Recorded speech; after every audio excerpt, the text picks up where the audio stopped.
Hello and welcome to Game Brain, a podcast about our gaming group. I'm Ben Mandelker, and joining me today, we have Jordan and Paul. Hey guys, what's going on? Hey Ben. How are you? Hey Ben. Hi Paul. Hi Jordan. Hi. Hi. How are you guys? How's everything going with you two? Great.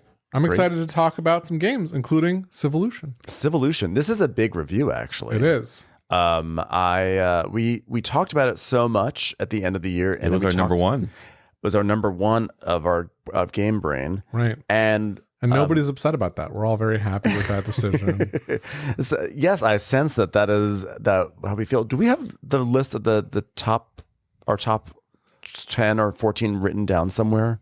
On Matt's phone. It's on Matt's phone? I think because so. But top three were Civolution, number one. Number two was Arcs. Number three was Rise and Fall or Shackles and Railways, right? Railways of Lost that's Atlas. Right. Lost Atlas, yeah. That's a good trio. That's a good trio. Even me not being having not connected with Arcs, Yeah. I still can see that that's a great trio. I really like all three of those games. Yeah. No. Well, we're going to talk about Civolution today, and we talked about it so much on the episode where we talked about the top of the year and everything that it kind of feels like we reviewed it, but we actually haven't. We have not done a deep dive on it, and it's time to dive deep on it. But first, let's talk. Well, first, okay, before we get into our recent plays, let's talk March Madness. Oh, it's crazy. Let's talk March Madness. Yeah. Duke. Can you guys believe it? Can you guys, Gonzaga, am I right? Can you believe what happened with their game and how that turned out? Yeah. Especially when Auburn did that thing. But the reason why I'm bringing that up, That was great. I was like, Duke's the only team I can name that's definitely in March Madness. I feel like Gonzaga. Have I even heard We're of talking that? golf, right? That's right. It's golf. Yeah. now I actually filled out a proper March Madness bracket. You're a Wow. big football fan. Yes, I am, and that also informs my interest in college basketball. But I don't know why I started thinking about. Well, I know why I started thinking about brackets because it's March Madness, and this is the time when everyone starts filling out brackets. So my friends have a podcast / Instagram called Two Judgy Girls, and they do content about a lot of Bravo stuff and reality TV, etc. And they do something every year on Instagram called March Meepleness, and they make a bracket of basically hot guys from Bravo and Peacock or whatever, and they pit them against each other. And when March Madness, the basketball tournament starts, then March Madness starts. I love it because there's no way if it were reversed, like it was like two men, doing a podcast about the hottest women in Bravo. Not it completely is asymmetrical. I think That's we did that back in the Mark Zuckerberg rate that girl days. You guys, we lost our privileges. You guys, the rise of the manosphere is unfortunately very, very much with us. I'm not surprised. yeah. I imagine fully that this is happening over at Barstool Sports. 100%. Yeah, you're right. But so what they do is they create a bracket, and in March Madness you have north, east, south, west, but this is just Whatever. quadrants. Yeah. And on one day, one quadrant it'll go to battle, and they'll pit two guys against each other on an Instagram story with a survey, and everyone votes, and there's a series of surveys, and it's really fun, and you all do it, and then at the end of 2 weeks of this process, then someone is crowned the winner of March Madness. Like Highlander, there can only be one. There can only be one. And I thought, what if we take the concept of March Madness and how we do it? Let's rip it off entirely from my sweet friends, Courtney and Mary, and let's do something even more appealing than Very Handsome To the Men. masses. Something More that has a wider appeal than hot men. What about board games? You are a genius, Ben. You are a What genius. about a board game bracket? I love it. I just was so besotted. Is besotted the right word for it? Yeah, sure. I was so excited about this idea that I said I'm going to make it, and I made a bracket, and then I reached out to our Discord community, and some people chimed in what it could be named, and the name is March Meepleness instead of March Madness. This is all gold, Ben. This is, like I don't know how you monetize this, but like I was like, this is it's gonna be great. You're gonna drive a lot of content, a lot of interaction. What do they call it? A lot of engagement, traffic, engagement. There you go, to our Instagram, building. Right? I was so excited. And then I even posted about it on BGG on my blog over there. And then not too long after, Matt Robinson posted on Discord that literally maybe an hour later, an hour before. Oh, it's the 22nd annual, whatever it's called, like board game bracket madness. Yeah. I'm acting like this is the first person to ever come up with a board game bracket. You are. It's Honestly, been happening for 22 years. As long as you act like it, you can do it, and it's just fine. So you didn't know. I didn't. We're in the clear. So apparently there is one that happens on BGG every single year at this time. So I was like, okay. Is BGG something like in the hobby? Oh. So anyway, that's a very long preamble to say we are going forward, and we are acknowledging that we are not the first to do this, but also we're gonna have fun with it, and this is gonna be an Instagram only thing, and it's just for fun. I don't know how to do a thing where you can everyone can fill out their brackets and see if their brackets are gonna be correct or whatever. But the point is this. I wanted to talk about these matchups. Now, well, wait. So tell people, is it going to be one matchup per day, and you go? No, there's going to be on the first day. There's going to be like 8, 1, 2, 3, 4, 5, 6. There's going to be about 8 matchups on the first day. It'll be 4 days of 8 matchups. 4 days of 8. And that's one for each quadrant, and then you're going to go to the next level. Yeah. So the number of matchups per day after the first round will go down. Yep, love it. Perfect.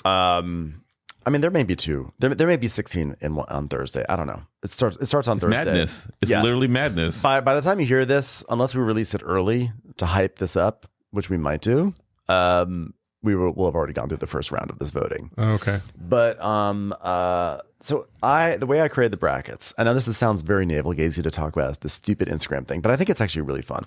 The way I did it was rather than come up with 64 games and then try to rank them, you have to give them all seeds. And each section has seeds 1 through 16. Mm-hmm. So I made 4 columns, and I was like, let me go through the top games on BGG, but also kind of have a mental cross-reference with what people in our group really like, or people kind of in the Game Brain community really like. And if I thought of a game, if it felt like it should be number 1, but number 1 was taken out in one column, I just moved it into the next column. So that's how I made the 4 different sections. Okay. And what I tried to do is I try to sort of have in each column sort of vaguely games that I knew certain people really liked a lot. So in one column, one area, I think there's D-Mocker, but there also might be something else that Tom really likes a lot. I can't remember really off the top of my head. But for instance, for you, Jordan, there's a section that has Blood on the Clock Tower, but Guards of Atlantis is in that same corner also. I know, I saw that. And I did this intentionally because I wanted all of us to have really tough decisions. So rather than your Guards of Atlantis just goes immediately to probably the final 4, and then in the other section, Blood on the Clock Tower also marches. Have your corner of the bracket be tough. So I try to kind of give every corner a little bit of flavor from different people in our group. It looks great. Yeah, it does look great. And I just tried the seeds. I just tried to kind of, again, parallel what's on BGG with our group. But admittedly, I fudged the seeds a little bit because I also wanted some fun and really tough matchups. So I was thinking we could talk about some of these matchups. Sure. I'm looking at the Northeast quadrant now. Should we just go to Northeast? Sorry, we're going to start Northeast. So that would be upper right. Okay. Yeah. Thoughts? My personal favorite right now is every Twilight Imperium versus Tichu. That's I love that. But the thing is this though. So Twilight Imperium is ranked number 1 for that quadrant. Mm-hmm. Tichu is 16, but there is a very strong chance that Tichu could win that because it is considered one of the best card games of all time, and there are people who hate Twilight Imperium. Yeah, that's true. Big you just have to think though, which game would you rather play for 10 hours straight? You mean play one game, Twilight Imperium, or how much joy do you get per hour with the game? There you go. Yeah. I love the fact Through the Ages versus Blood on the Clock. Well, actually, the thing is this: easiest one ever for you. Well, this one's okay. Well, this episode probably will be released at normal rate, which means the first round will have already happened. So we can make some predictions. What do you think? Let's do Northeast. I'm going to say, who's voting on this? Anyone who goes on Instagram. One of the 1,000 people who follows us on Instagram. I'm gonna go with Twilight Imperium for I think I will too. I think you're right. Yeah. Okay. It's a little flashy. So Guards of Atlantis II versus War of the Rings. I think Guards will win. I think Guards will win too. I think so too. I think the people who like those games, who like War of the Ring, like Guards of Atlantis more. But you also cross-reference who's actually gonna engage. Well, it's hard to know, right? I know. I've got also a lot of feedback on our Discord or on BGG where people have said, like, I love this idea. I wish it weren't on Instagram because I'm no longer using meta platforms, which I respect. Yeah, no. Absolutely. But what I don't respect is that BGG has god awful architecture, and like to put a simple poll up there is so annoying. And like it's fine to do one or two here or there, but to have to do like this many polls, I'm like, no, we're just gonna do it on Instagram, and that's just the way it's gonna be. Everyone, I apologize. I think the next one is really good. Which Like one is that? Root Root and versus Hansa Teutonica. Now in the okay, so here's something interesting. In the NCAA tournament, someone told me along the way that very frequently a 12 seed, at least one 12 seed, will upset a 5 seed every year. No. And Root is a 5 and Hansa is a 12. Is this the upset? It's tough. We can look at the other ones. Let's see. The other choices are Ra versus the Feast for Odin. Oh, I think Ra is gonna wipe the floor with the Feast for Odin. I don't know That's about the other that. 12 versus 5. Oh, I think I know where the upset's going to be. Okay, where is it? I think Indonesia will beat Dimaker. Dimaker got a really high ranking as a tribute to Tom. Like Yeah. Ooh, you put Railways of Lost Atlas versus Barrage. That's Yeah, I think Barrage wins that. I think Barrage wins too, but I'm like, going to say Indonesia's not in my gonna be heart. upset. Not my heart. I think Barrage. I think that Indonesia will be the upset. I think Root will beat Hansa Teutonica, even though Hansa Teutonica would be my pick. Yeah. I think the next one is Through the Ages versus Blood on the Clock. I love that. I think Blood on the Clock Tower wins. I hope so. I think Through the Ages wins. This is the Jordan corner, by the way. this is my corner. Clearly the Jordan corner. Like, and I think Through the Ages wins because Pedigree. partly and because not everyone loves social. Yeah, I think Through the Ages wins because it's the only game of these two that's in the BGG Hall of Fame. Right, which gives it extra weight. Gives it extra weight. Yeah, exactly. It's a good game. Actually, you were actually incredibly incorrect. Oh, it's not in the Incredible. BGG Oh my God, Hall. insulting, It Jordan. seemed like I'm it would be actually in the Hall so of Fame. insulted by this Oh, now, okay. Jordan, because 1830 not only is in the Hall of Fame, I did a little video on behalf of as a testimonial. I for just meant 1830. in that little bracket. I was just like between those two. Yeah, no. 1830 versus modern art. So I think 1830 would probably win, but modern art may have a wider appeal and more people have played it. I'm going with modern art. It's there. difficult with any 18xx because you can always say to yourself, that's not my favorite 18xx, so I'm going to vote for the other game. Yeah. Even though you love the system more than the other But it's like game. 1830 is like the original. It's it's not technically the original, but it's like the one. Right. Like I feel that She's that girl. Yeah. I think like 18xs still has like a narrower appeal. I think you got. I think it's got a really narrow, like at this point with our group, we talk about it enough that we have an inflated sense of like how much people like it. But yeah, we're in a. Okay, here's this one is obvious. Gaia Project versus Marrakesh. Gaia Project will win. As much as a Feld head as you are. That was me just being silly. I probably should put like Wingspan in there. See, but I wanted to be. I also want to be true to like. I want to put in some fun ones. Yeah, you never know. Absolutely. So Tzolk'in versus Catan. That's an interesting. That's one. a good one. I'm going to say Catan. I'm going to say Catan. What? I'm going to say that our followers on Instagram will pick Tzolk'in. Great. Yeah, I think people. I think our community will choose Tzolk'in, but I think Catan is really fun. I think we just really forget. fun, We yeah. sort of overlook the fact that it's such an incredibly social game. Like I look at Catan as McDonald's fries, and are they the best fries you ever had? Yes. Yes. There. That was a great point. And it's accessible. This is a bit of an aside, but it was Gigi's birthday this weekend, and I made steak au poivre. I got like Whoa. fancy fillets, But and then I got McDonald's Oh, fries. I love it. and I put love it. I love it. I was like, I That's can't amazing. get frozen fries. Yeah, it was delicious. I love it. That's great. Agricola versus Tricarion. I think Agricola wins that one. Yeah, I Yeah. do too. Yeah. Lumen, Agricola Maestro. He DM'd and he was like Agricola as only number 2, unfollowing. I apologize. It probably should have been number 1, but I think the thing is I got caught up because Twilight Imperium is like a top 10 game on BGG, and Agricola is actually not. So yeah. All right. Well, that looks like it's gonna be a good. That's gonna be a good. Okay, yeah, the Northeast is going to be good. Do you have any like predictions on who might win? Like who Who's might gonna go, win to the who might bracket? go to the final four from this group? I don't know. I think my hope is Gaia. Yeah. That's my hope. I think Gaia. Yeah. I can see that. I think it might be Agricola. I go Gaia and Through the Ages. Those are my two. I think Agricola. interesting. I think it's Agricola. I think Twilight Imperium will get to the Elite Eight, but I don't think it's going to get to the Final Four. All right. So let's go to which one do you guys want to do next? You guys Northwest. Northwest. Okay. The upper left bracket is what my JPEG is called. Okay. So the first one, Brass Birmingham versus Station Fall. No, It's got to be Brass. It's got to, of course, it's Brass. But I put in Station Fall just because there are people who are, it's a cult favorite. It is. It's a fun there game. are people who really love Station Fall, and and like I can see someone saying, as much as I love Brass, I have more fun with Station Fall. right, or saying Station Fall is more unique. Brass, there are games that are similar. Barrage for one, but Station even Fall, there's nothing. But the people who love Station Fall are narrow. Like they are not narrow, but like They are dumb people. I'm just kidding. There you go. Like it's fun. I said it.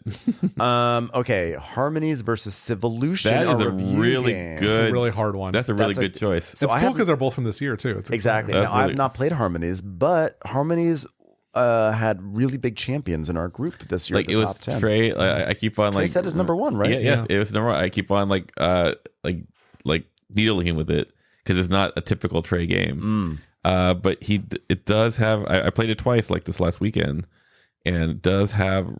It's easy. It has appeal, and it scratches an itch, and it's quick. Yeah, it has all these things about it that go like, oh, that's interesting. I think Harmonies will win. Yeah, like Civolution, like we're going to talk about it. Civolution, and actually, we could probably talk when we talk about Civolution. Why Civolution might not win, which is not a ding on Civolution, but I think Civolution is maybe. I don't know. I think Harmonies will have a wider appeal. Yeah, I agree. Yeah.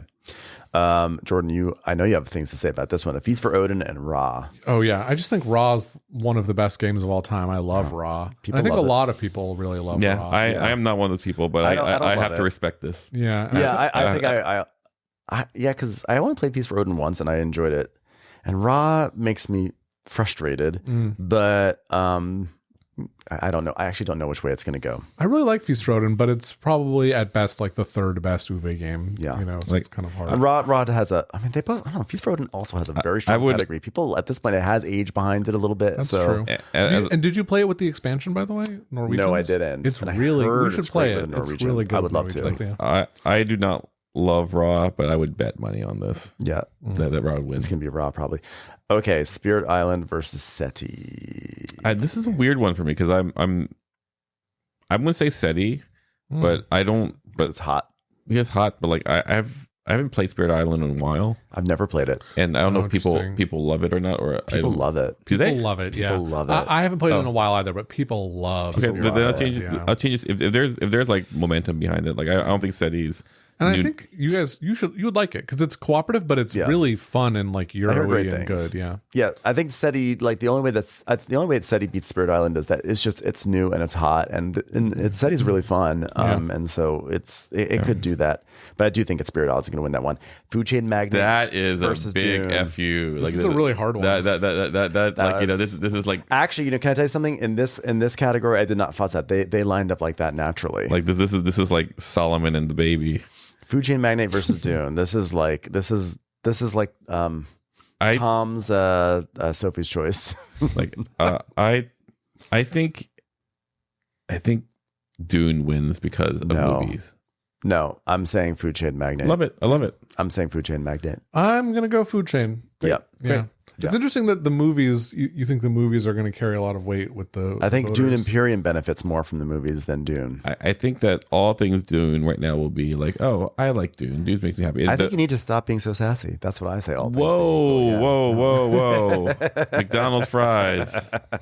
Okay, Great Western Trail versus Anno 1800. Great Western Trail, Yeah, Great Western Trail. That's Lorenzo Il Magnifico. Actually, it's more like Weather Machine versus Lorenzo Il Magnifico. I love the fact you put Yeah, like it's Weather funny that Machine. Weather Machine does such a higher seed, yeah. Like Lorenzo. I don't know how that happened, to be honest. I think that Lorenzo was something else, and sure. then Okay. I swapped it out, and then I added Lorenzo in, and then it became. But the thing is, this people love it. Like, but I mean, actually, maybe it's. Oh, I wonder if Weather Machine was ranked higher on BGG than Lorenzo, because it is sort of surprising. I think Lorenzo wins simply because like Lacerda is a little more, I want to say, less accessible. Well, there's also better Lacerdas out there. I think that's going to carry a lot of weight. Yeah. And so like because of that, like I think Lorenzo has, and we don't have a lot of representation from the Italian designers. There's some. We had Barrage, but like it's although just speaking with it, like, you know, after playing Civolution yesterday, I'm more interested in trying out Weather Machine again. Really.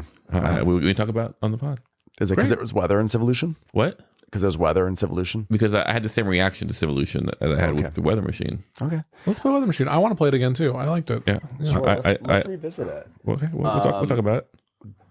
Arcs versus Dead of Winter. I mean, Dead of Winter, because that's obviously like Aaron Brockovich's favorite. That's right. I can imagine people giving it to Dead of Winter for the spite. For the, you know, Why are you looking at me? I'm staring dead at Ben right now.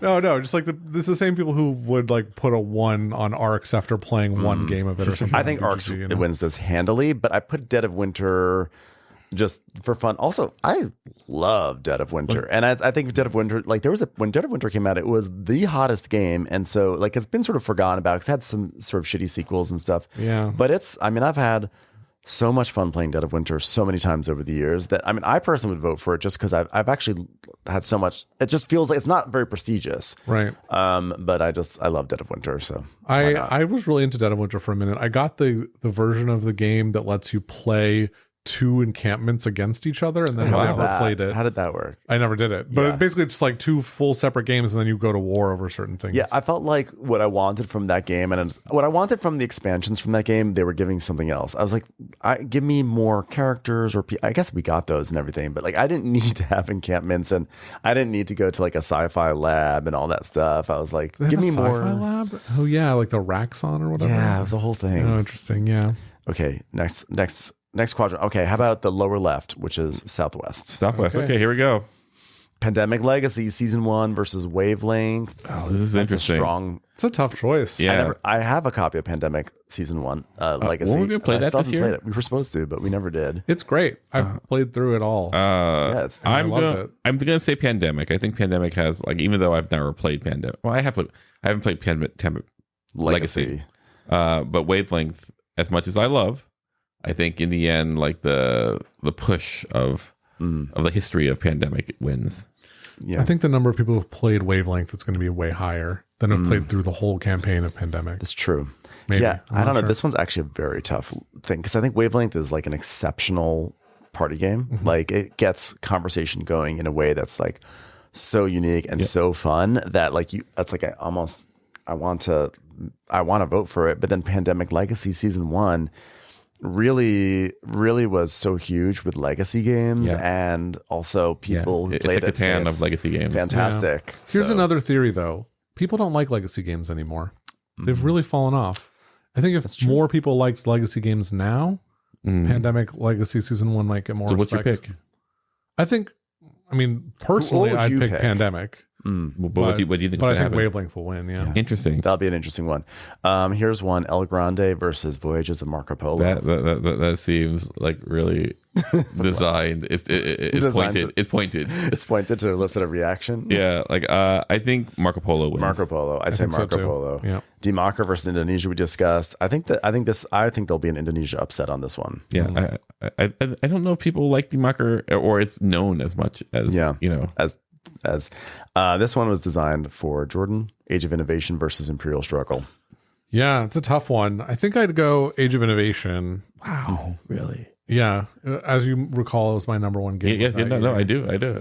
Reluctantly. No, I want to play more Imperial Struggle, but I've only played maybe 5 games of it since it came out. So that's a lot. Yeah, Well, like over like 5 years or something, like play it once a year. Yeah, I don't know. Well, what do you? I think Age of Innovation wins this one. Yeah, I hope so. I hope it wins. I don't know. Like, I think it will. I think it will. I think so too. You know what occurred to me? Twilight Struggle isn't even on this bracket. Wow, emissions everywhere, and Wingspan isn't either. So next year, something to look forward to.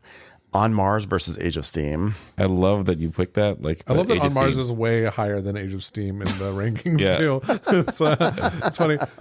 I'm all Age of Steam. I love On Mars, but I think Age of Steam. I'm gonna say On Mars wins. Love it. I love I'm it. gonna say On Mars. Concordia versus the Crew. I'm gonna say Concordia wins. That's your favorite though, that's right? The Crew is Yeah, I'm gonna go Concordia too.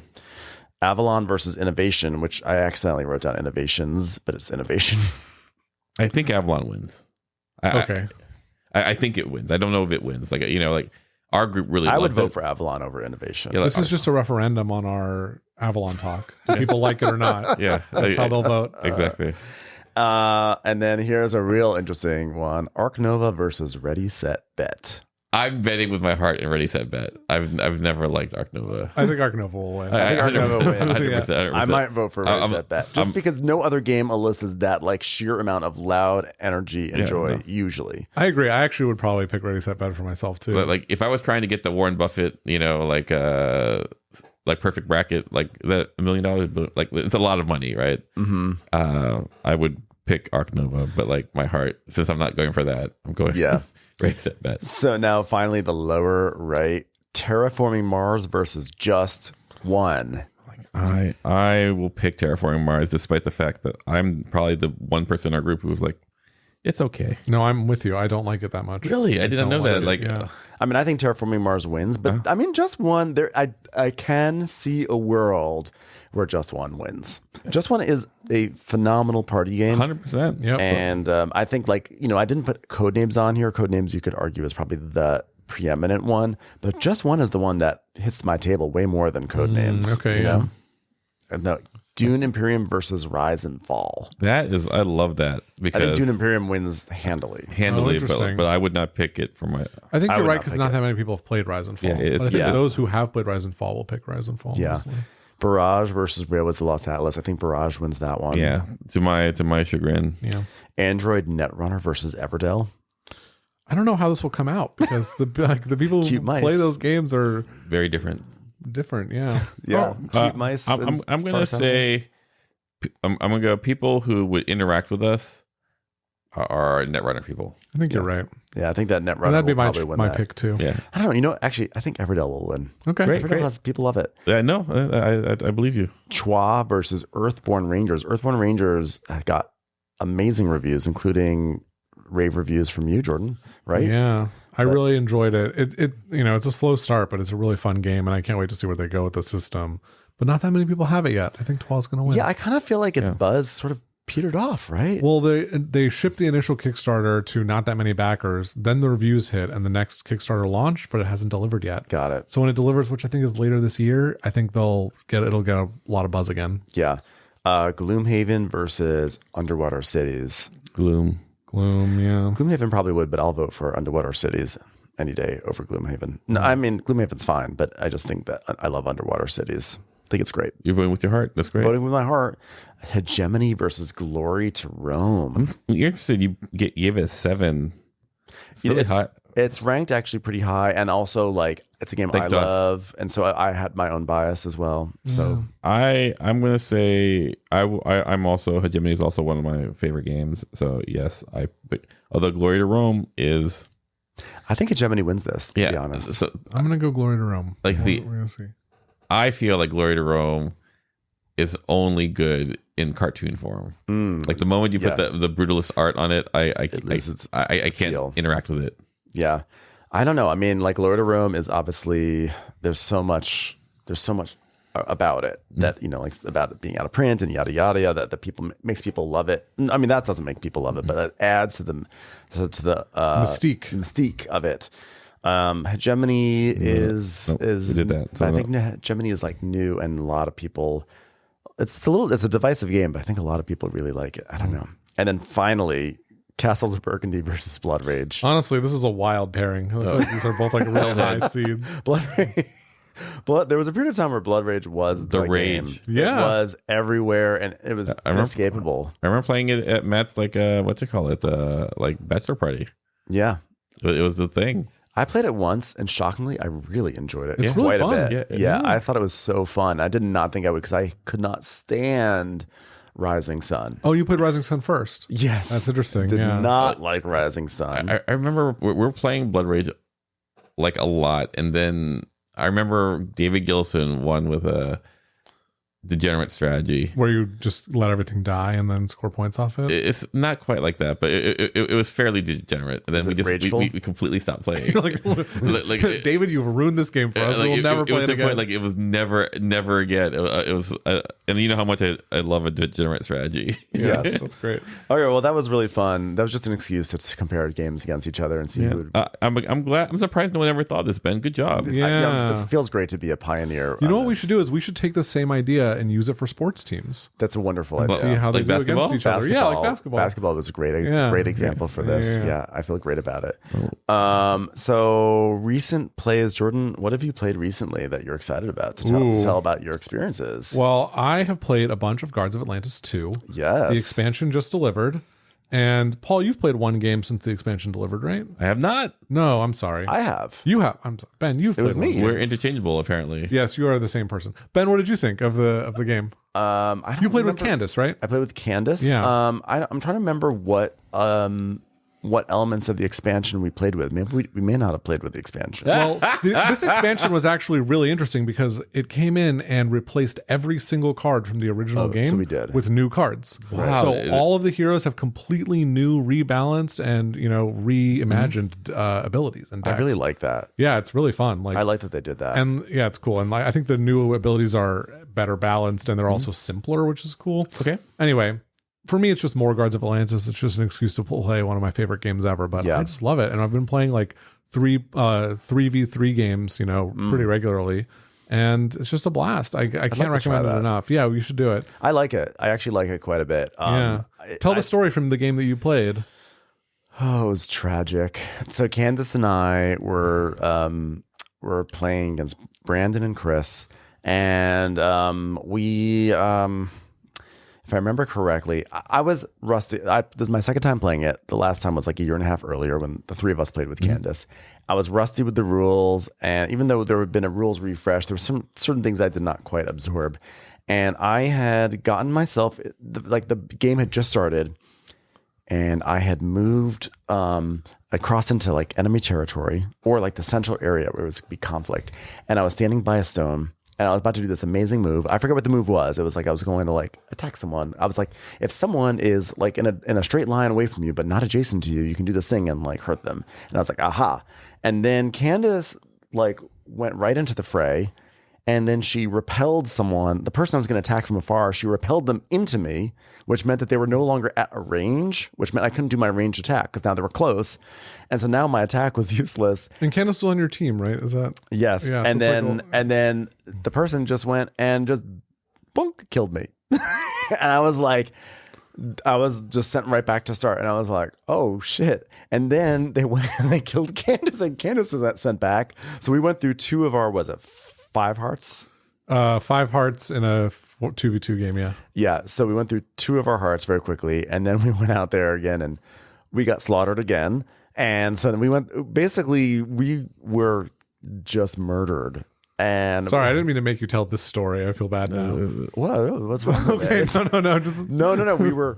We were slaughtered. It looked like we were about to get back into it, and we just got slaughtered. But it was fun. I mean, at first I was like, I could sense I was starting to get salty, and I was like, all right, I don't know why we're playing this. And then I was like, Ben, why are you being salty? This is a very funny thing, and you should see that this is funny. And it was funny. And once I corrected myself there for a moment, I went back to having a good time. And we lost terribly, but it was super fun.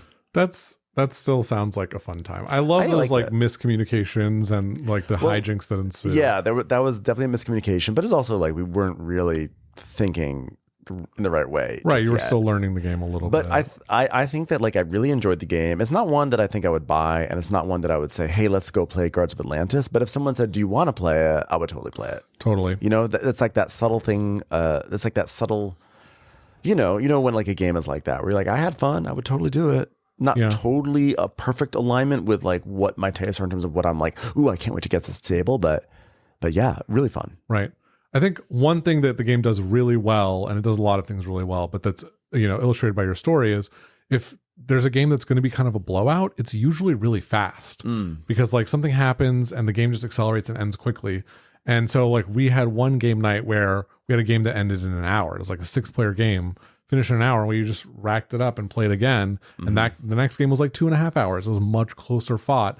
And so the game extends based on how close it is. And that's really fun. Yeah, I mean, I definitely, when it ended, I was like, damn, I wish we had a few more rounds because we're playing the short game. Because it's like, no, I'm building something here with my cards, and I can get out there and do something. But it was for the best that we just sort of ended it there. It was for the best. You I don't know. This is making me want to play it again. You didn't want the second wave of salt to come in. There you go.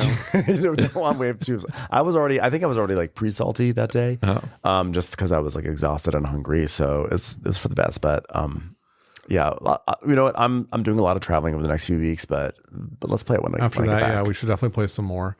I should say that this expansion adds this new like tranche of 4-star characters, which are the most complicated I've seen, and I'm like too afraid to play with them. They're like too complicated. Even though I've played like 20 plus games of Guards of Atlantis, there's like one that has 4 different figures on the board, and if you attack any one of them, it's just like you're attacking the characters. They could die, so you have to defend 4 different places. Yeah, there's one that has a whole spell book that they have to like build up and then cast spells from and refresh and stuff. Really complicated and cool stuff. So I'm excited to dive into those. We've just started getting into the 3s. So I love how you're pacing it out. Yeah. It's been really fun. So that's been like the highlight of my month in terms of gaming. I played I played like an electric lady of some sort. Wasp. I was the Wasp. I think one of my issues I had was that I forgot about like I used a card for movement, and then I couldn't do it to defend it was like I had forgotten some of the certain fundamentals of like the card play that then left me kind of like immobile or unable to do things. So yeah, it's really tight, right? You have 5 cards, you play 4 of them. So yeah, that's good. We also last week we played Galactic Cruise. We did. We did an in-person play of it, which was the first in-person play for you since we played it on TTS. We sampled it on TTS about 1.5 years ago or a year ago. What did you think about it? I really like this play a lot better than our original TTS. A lot play. better, and I think it's because of what you said, which is the basic setup is there's 12 actions, something like that, or whatever, and in the basic setup they're all paired together so you can be hyper efficient. But in this one where we randomize where the actions go, whenever you take an action, you're going to turn, you're going to do 2 different actions that are next to each other.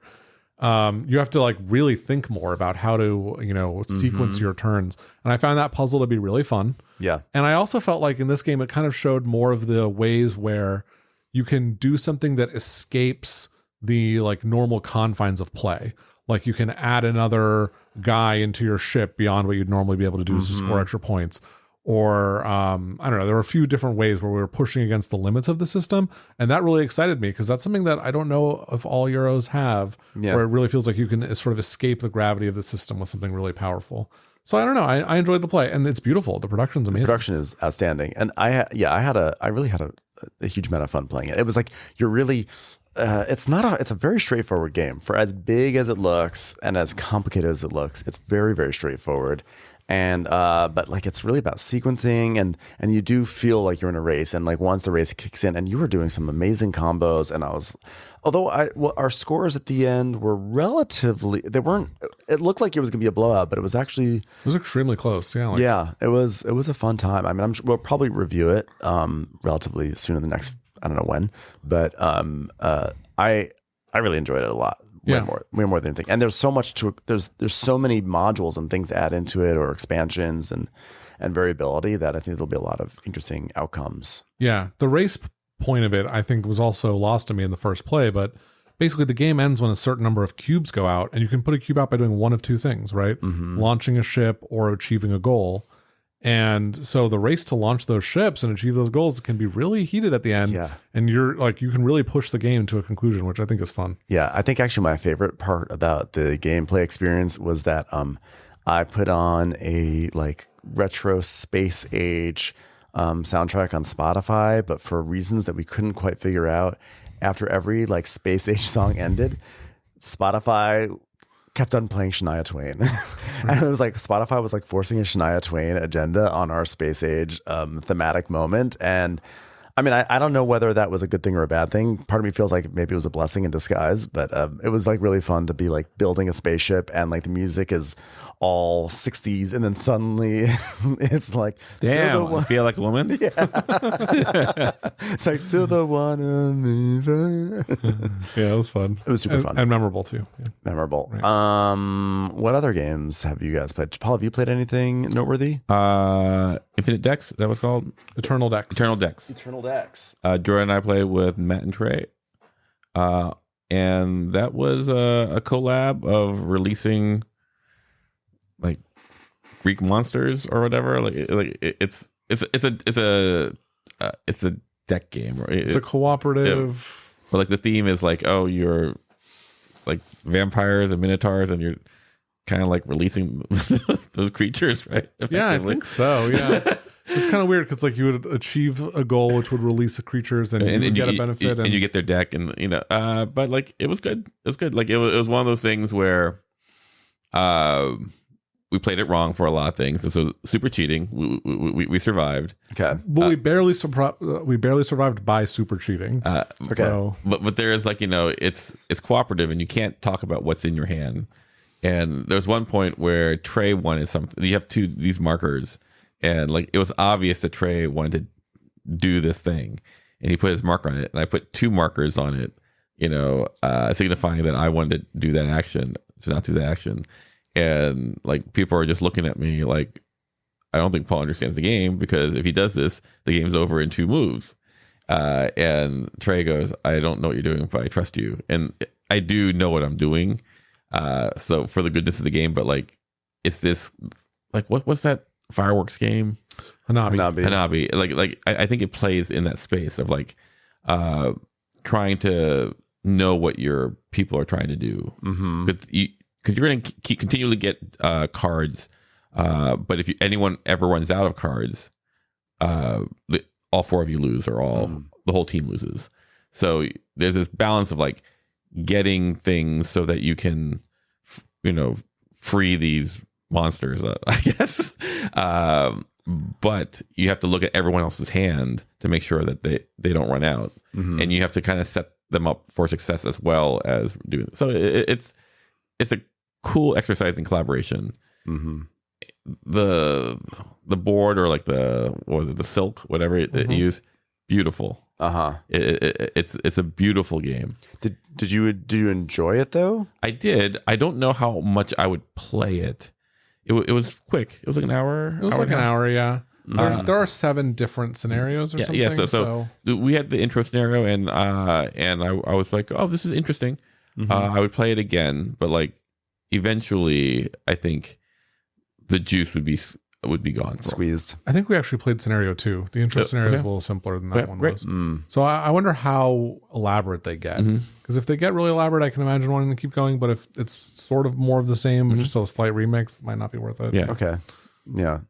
It's worth tasting. Did you have like a similar reaction? Yeah, I really liked it. I thought it was fun. And Yeah. it is really a beautiful game. The cards are beautiful, so it's a pleasure to play with, you know.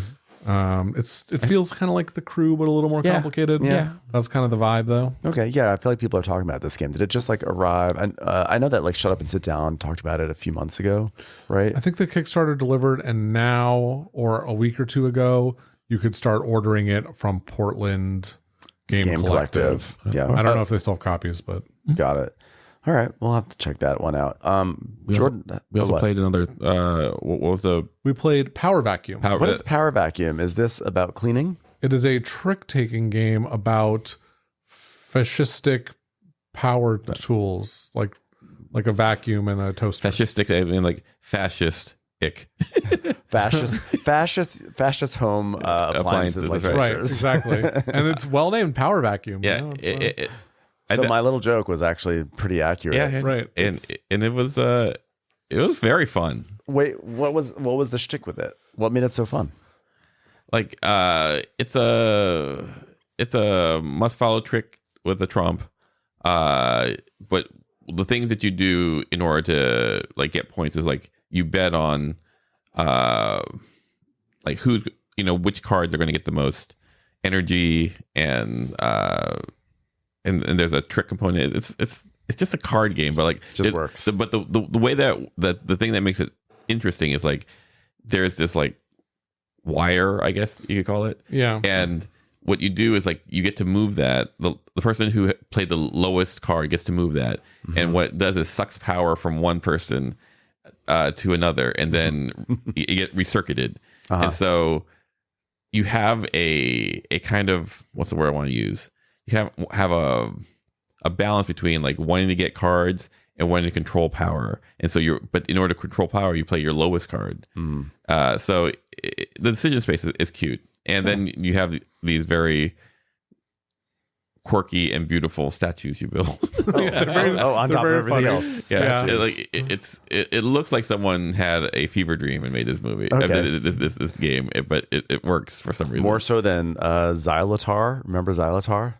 I do not remember Xylotar. Xylotar That's is the game. polar bear, right? With the saxophone or something? I do remember Xylotar. Yes, goes like I don't know if it's a polar bear. Is it a polar bear that goes to like the Howard Jones? Yes. Wants to make like a Howard Jones. It is more fun than Xylotar, partly because the pieces that you build are sculptural, so like and they're interchangeable. So like you have like here's a base and a horse and make a minotaur, not a minotaur, but like it just winds up being.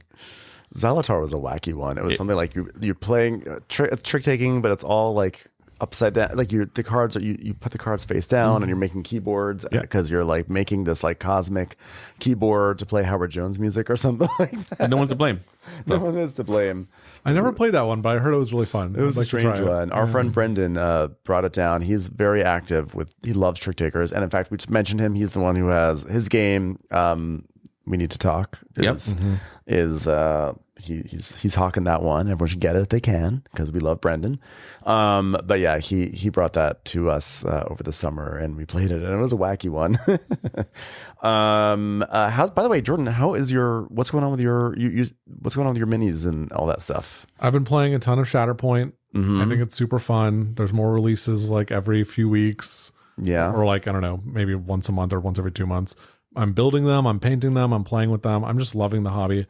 And I want to do more talking about it with Matt, but I think I'm not sure how much he's abroad. He's very busy and I'm not sure how many minis games he's playing. So we'll see. Hopefully there'll be more Sprued Up coming in the future. Yeah. But I have to say, Shatterpoint is an extremely well-designed game. And even if you don't love Star Wars, but you're interested in like a cool minis game that's like really interesting as a design, I would say check it out. Shatterpoint. You know what's so funny? Shatterpoint to me there's nothing about the word Shatterpoint that sounds like Star Wars to me. I don't know if it's part of Star Wars lore. I think it is. It is the name of a book about Mace Windu. It's so okay. It's so funny. I can give you the to thing. me, it sounds like a BBC like TV show. Okay, yeah, about like it's like an investigator. I don't know. It sounds like something my parents would watch. Paul, tell us what a Shatterpoint is. I have not read the book. Okay, but apparently Mace Windu has the Jedi ability, to see like nexuses in time. To the point where like, here is an important event, and like how this event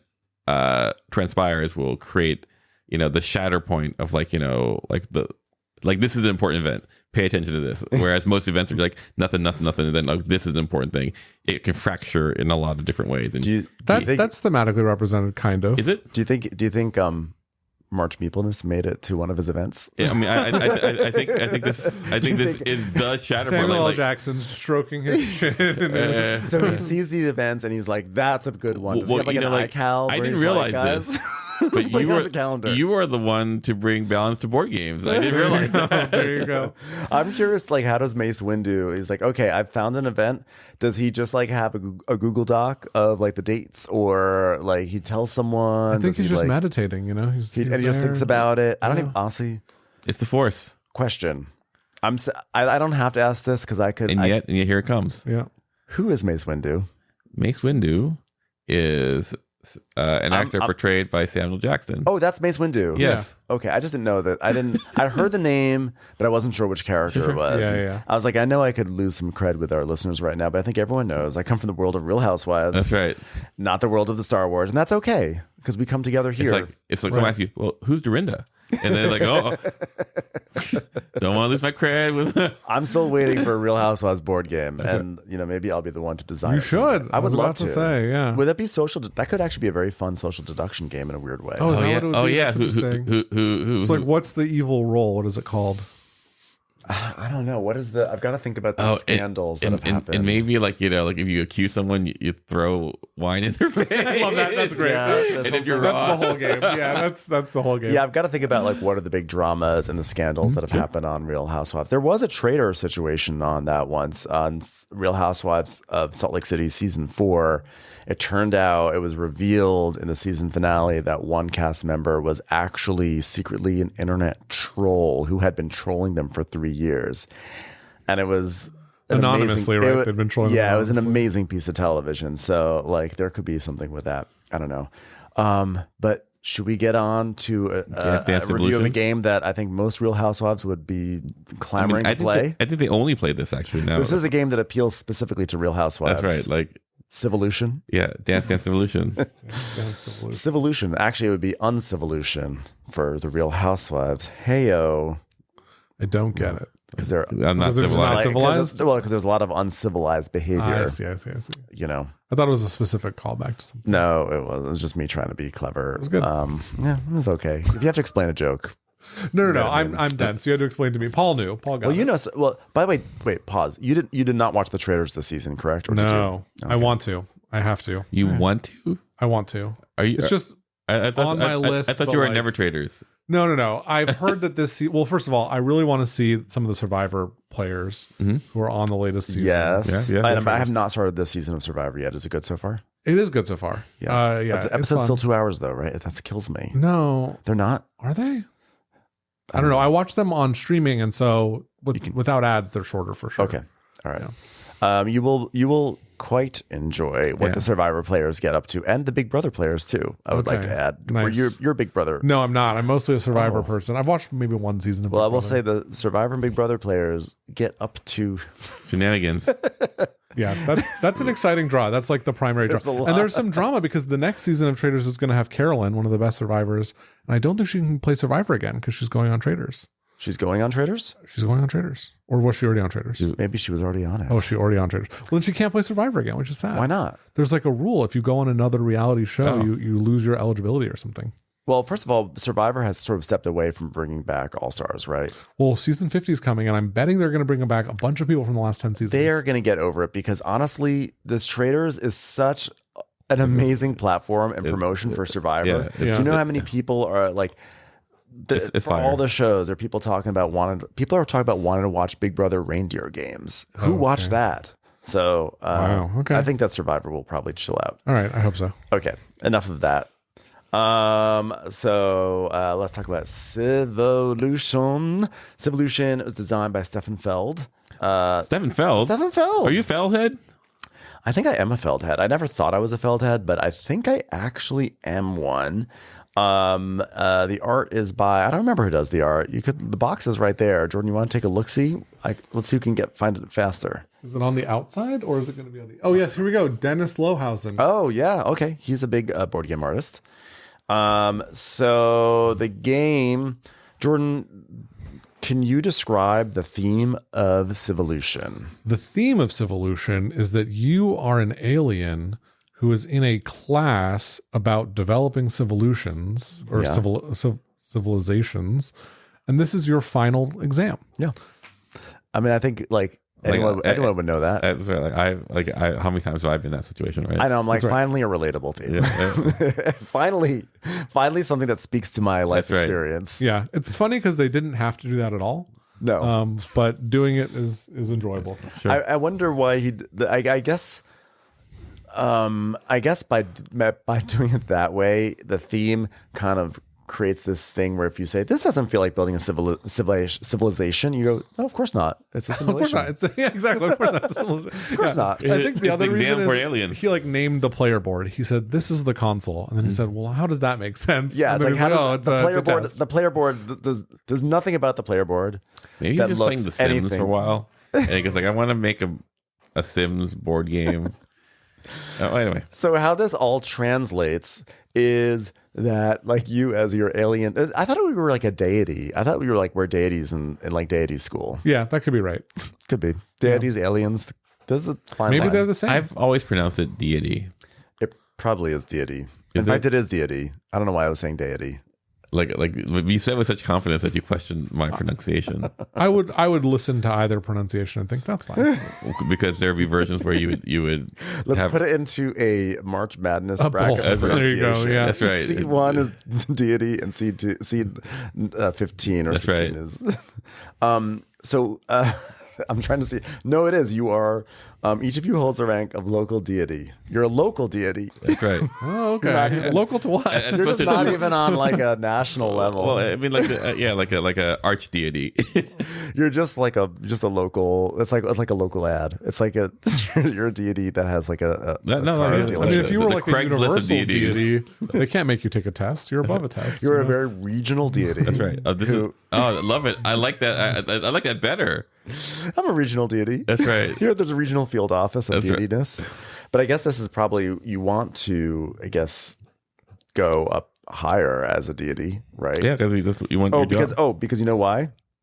Whoever manages to gather the most successful points will not only pass the exam, but will become a full member of the, and this is in italics because it's a proper name, Technical Academy of Creation, known as, or I like to call it, the TAC, and garner the opportunity to be promoted to the next instance. So this is your way to get out of just like that local field office. You can go to the majors. I think this is the most in-depth conversation about the theme of Civolution that's ever been had. This basically sounds like, the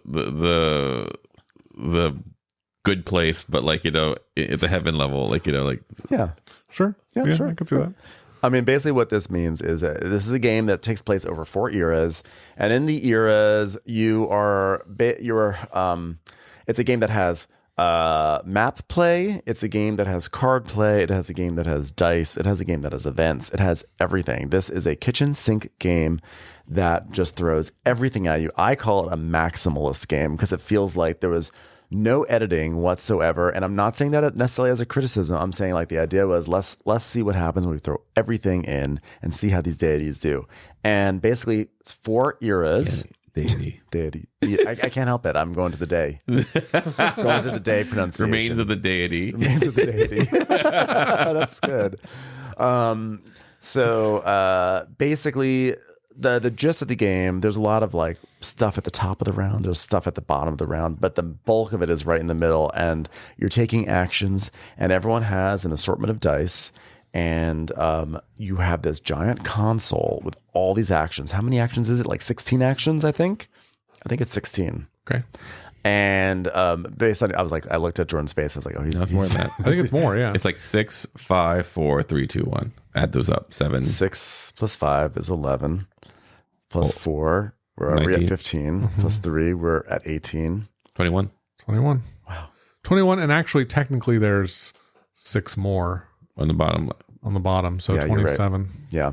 So, and that's just the dice actions. And basically, every action is linked to a combination of two die mm-hmm. faces. So like if you have a 2 and a 6, you can do the 2 and the 6 action, which is one thing, versus the 3 and the 4, yada, yada, yada. So you use your dice to do all those things. All those actions can be upgraded twice, except for one. One can't be upgraded twice.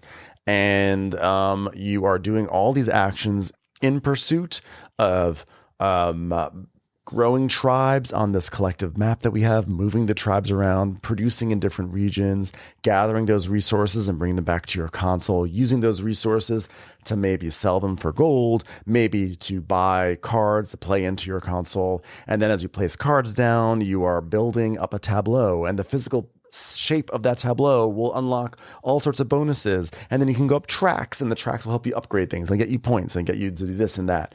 And you're doing this whole giant hodgepodge of things over 4 rounds. And by the way, you also have to think about weather. There's also a weather mechanic. So did I miss anything in this very, very large overview? You have to move up the like various tracks. Tracks? I mentioned tracks. Okay, well, I'm sorry. There's tracks. I'm sorry. I'm still on day.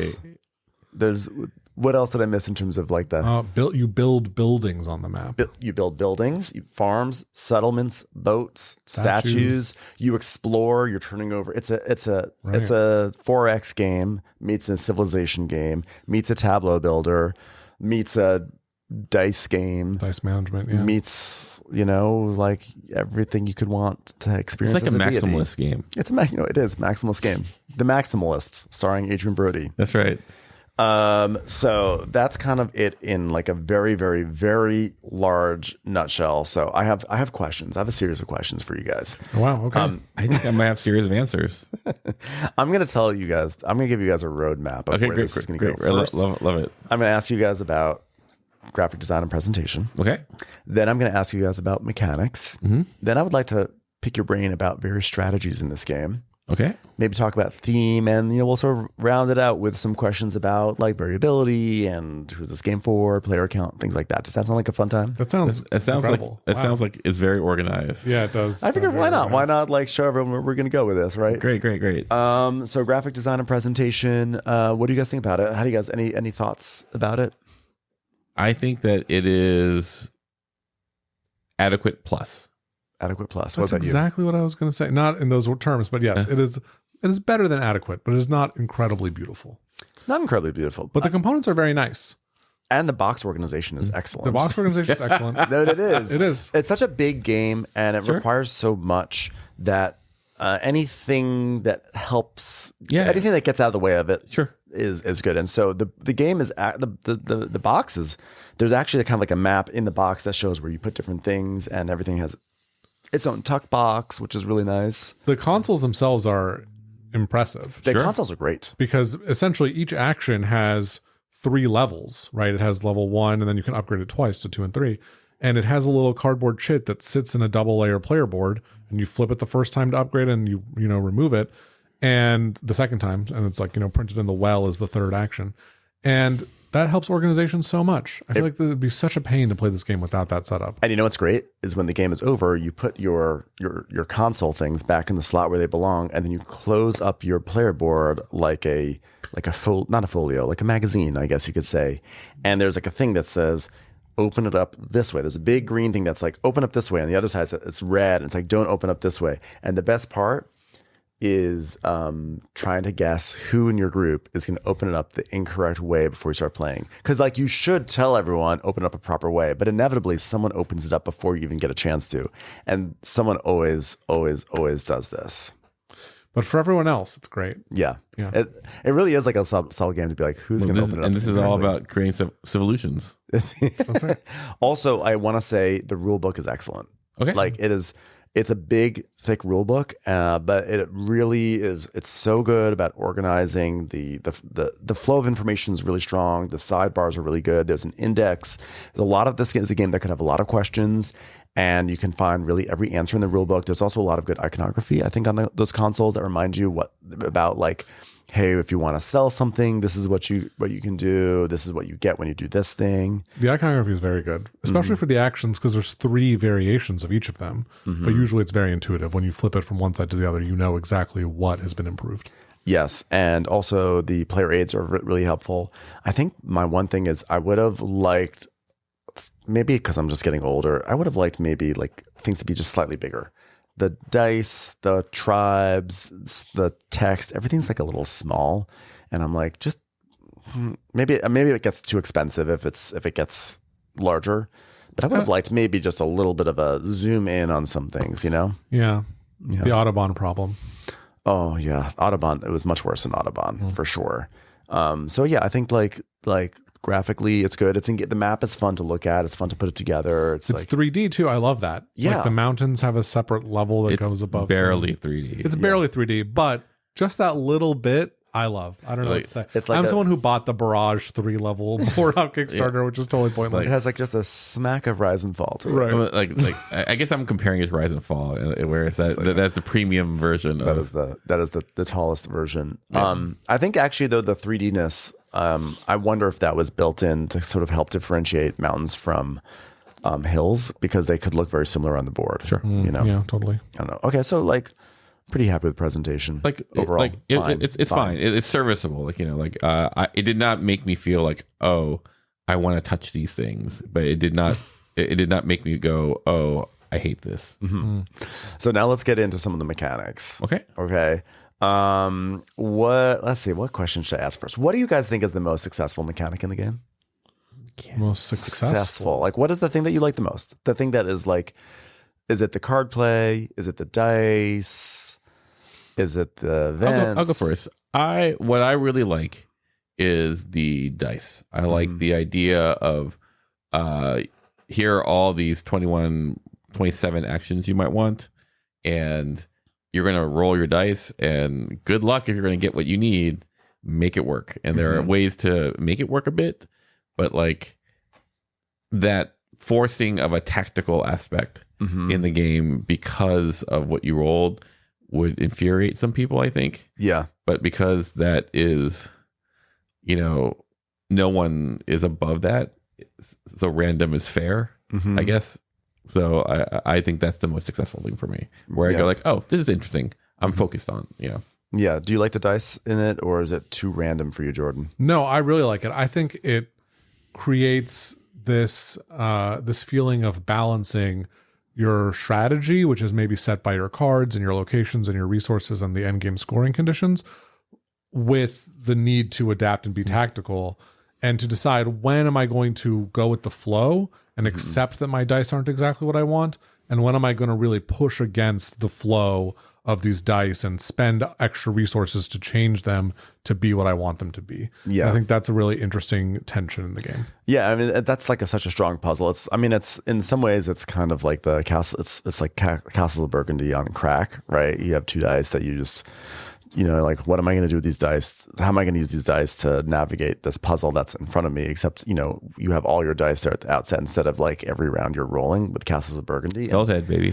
Feldhead. And it's really fun. It's really fun to try to figure it out. And there's like, there's so many things to do.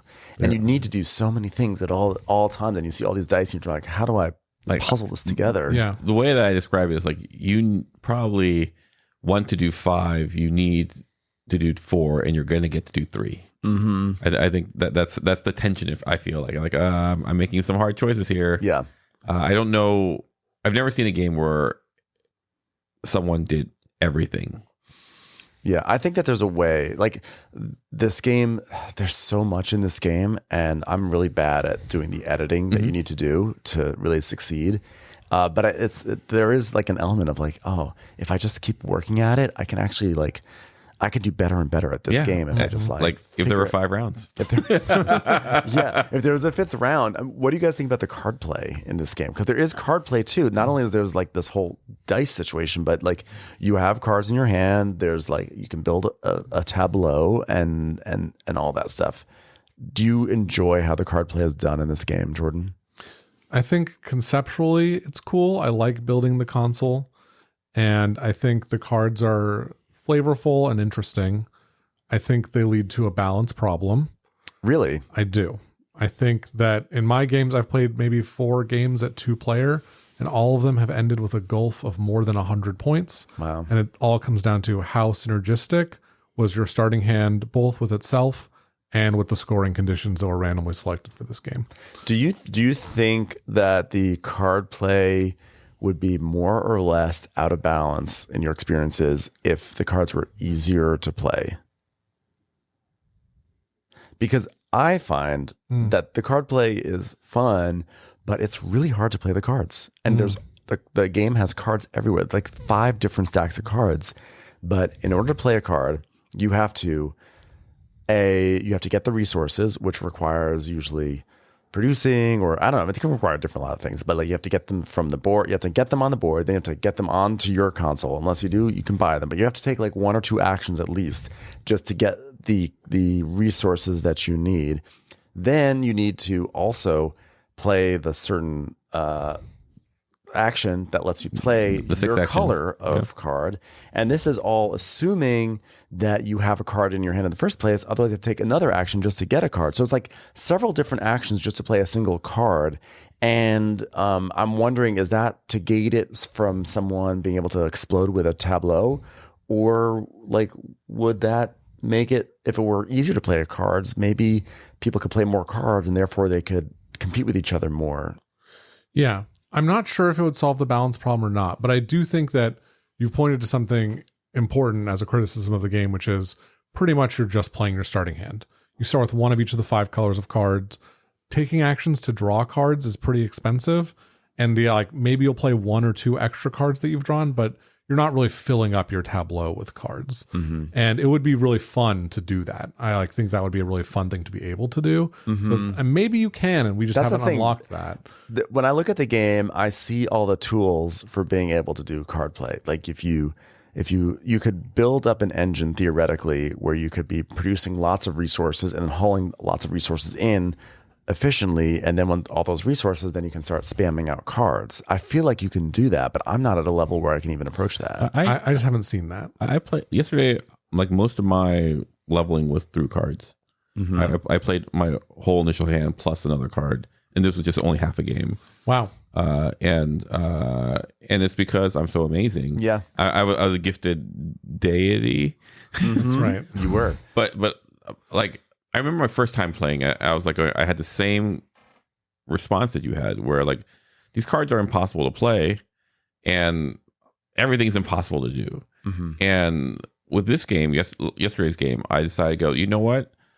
I'm only going to go with what, my opening hand, I'm only going to go with the setups I have. Mm-hmm. I'm not going to try to apply strategy here. I need to get my engine up and running a little bit. I need to get the 5 points, the scoring, because you got to do that quick or you're really far behind. Mm-hmm. And it worked out. Now, my cards were very convenient. Mm-hmm. Rather than resources, they required attributes, and I had the attributes that my cards. Wow. Okay. Well, because we also played with the starting hands, which sort of they give you. Your starting cards, therefore, are synergistic. They're synergistic, and that they lubricate your ability. The predetermined starting hands. Yep. Mm-hmm. Okay. But if you don't do that, then it gets real wonky real quickly. And I think and by the way, just because we had synergistic hands, I definitely did not take any. I was not leaning into any sort of synergy. When James was playing, he decided to go another way than his board wanted. He was just trying to explore, and I go I was in the same boat that you were, last time I played. You hear that you. Let the game tell you what to do. Exactly. You go yeah. In most games, getting an extra die is good. Not here. Yeah. It might be situationally good. It might not be bad, but to assume that it's good, it's a mistake. Mm-hmm. Right. It has this aspect of when you start the game and you see the end game scoring conditions and you see your starting hand.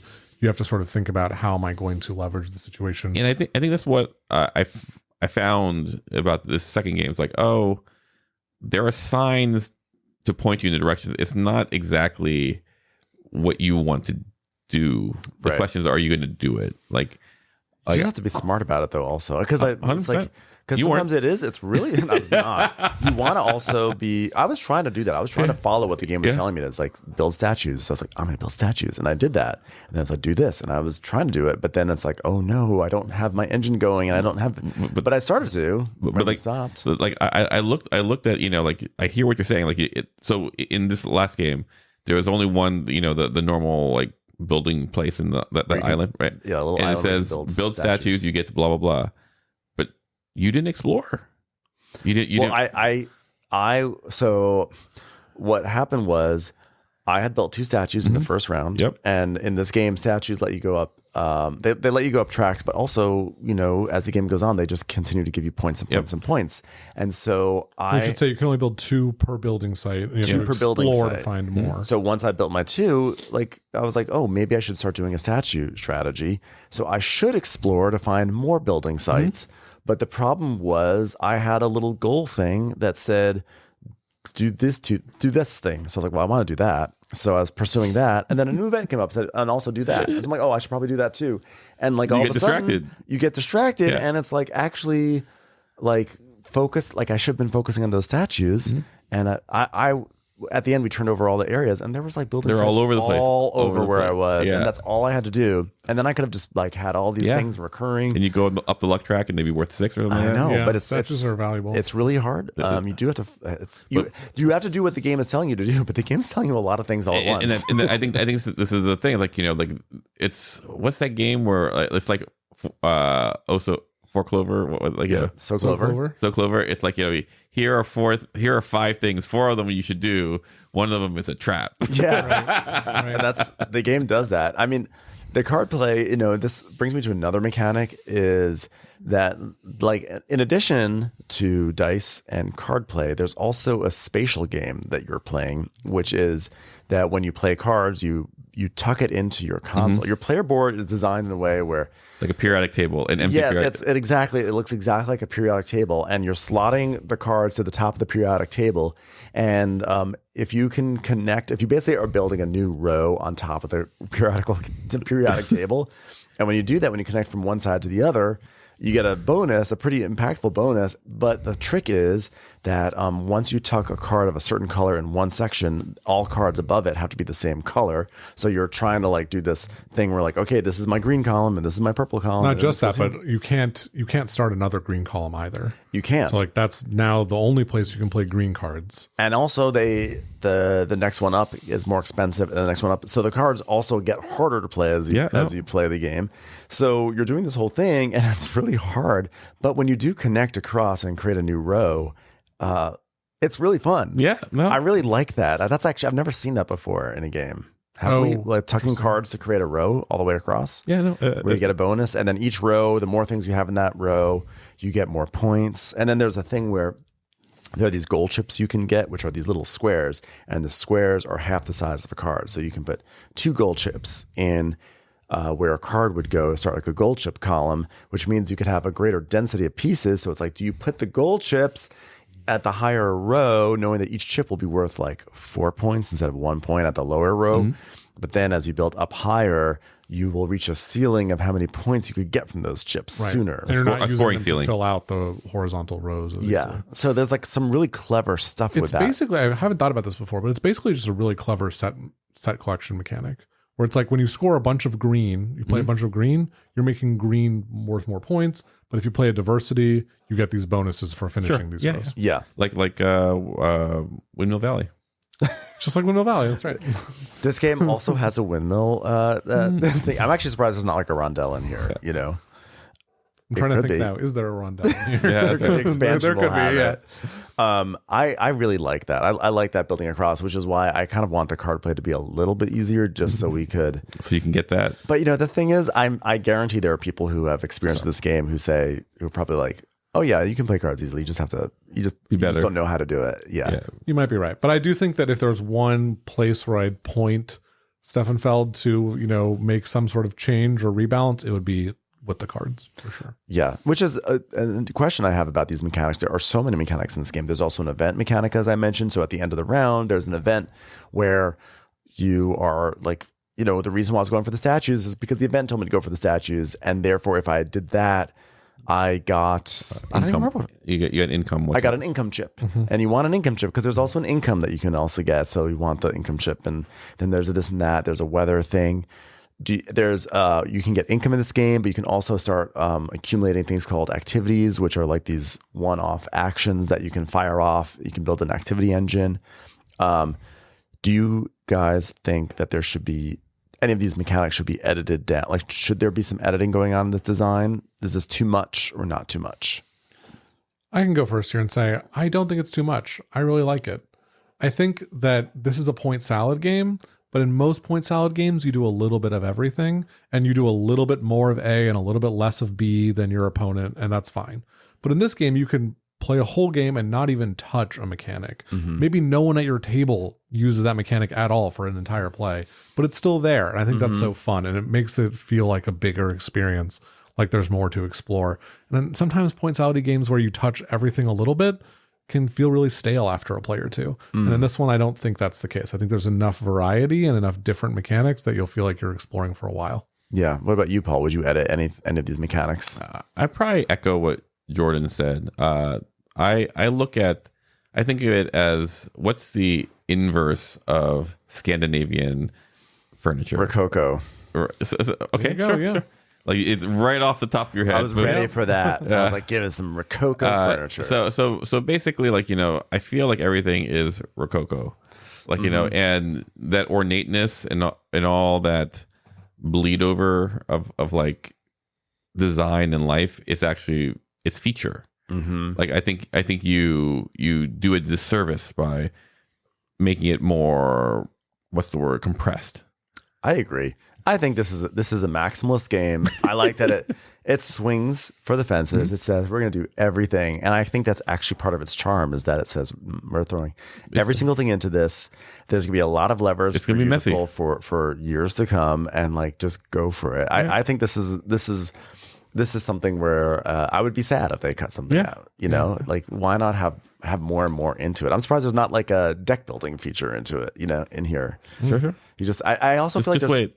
Yeah. Don't you feel like Stefan Feld had like a lot of fun with this design? He was like, you know what? I'm not going to hold myself back. Let's just do it all. You know, Like I feel like it was a bet.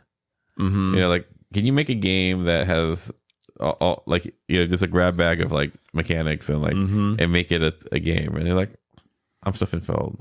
yeah, yeah. So with all these mechanics, there are strategies that are like this game is full of different things to we've already kind of started to talk about several of them. So I want to know about strategies. So what seems like the strongest strategy? Is it the card play that you mentioned, Jordan? Or that's just like it's incidental that like a synergy created that gulf. But like, what do you think is like the strong move? Like, what is there like a path that's like, oh, it's the tribe strategy. You got to build up a whole bunch of tribes. So I will say that although there are a lot of mechanics that you might not touch in your game, you have to play your starting hand, I think, because those are resources in your hand. And if you're not making the most of them, you're messing up. But I think like strong strategies on the board, I think statues are really strong.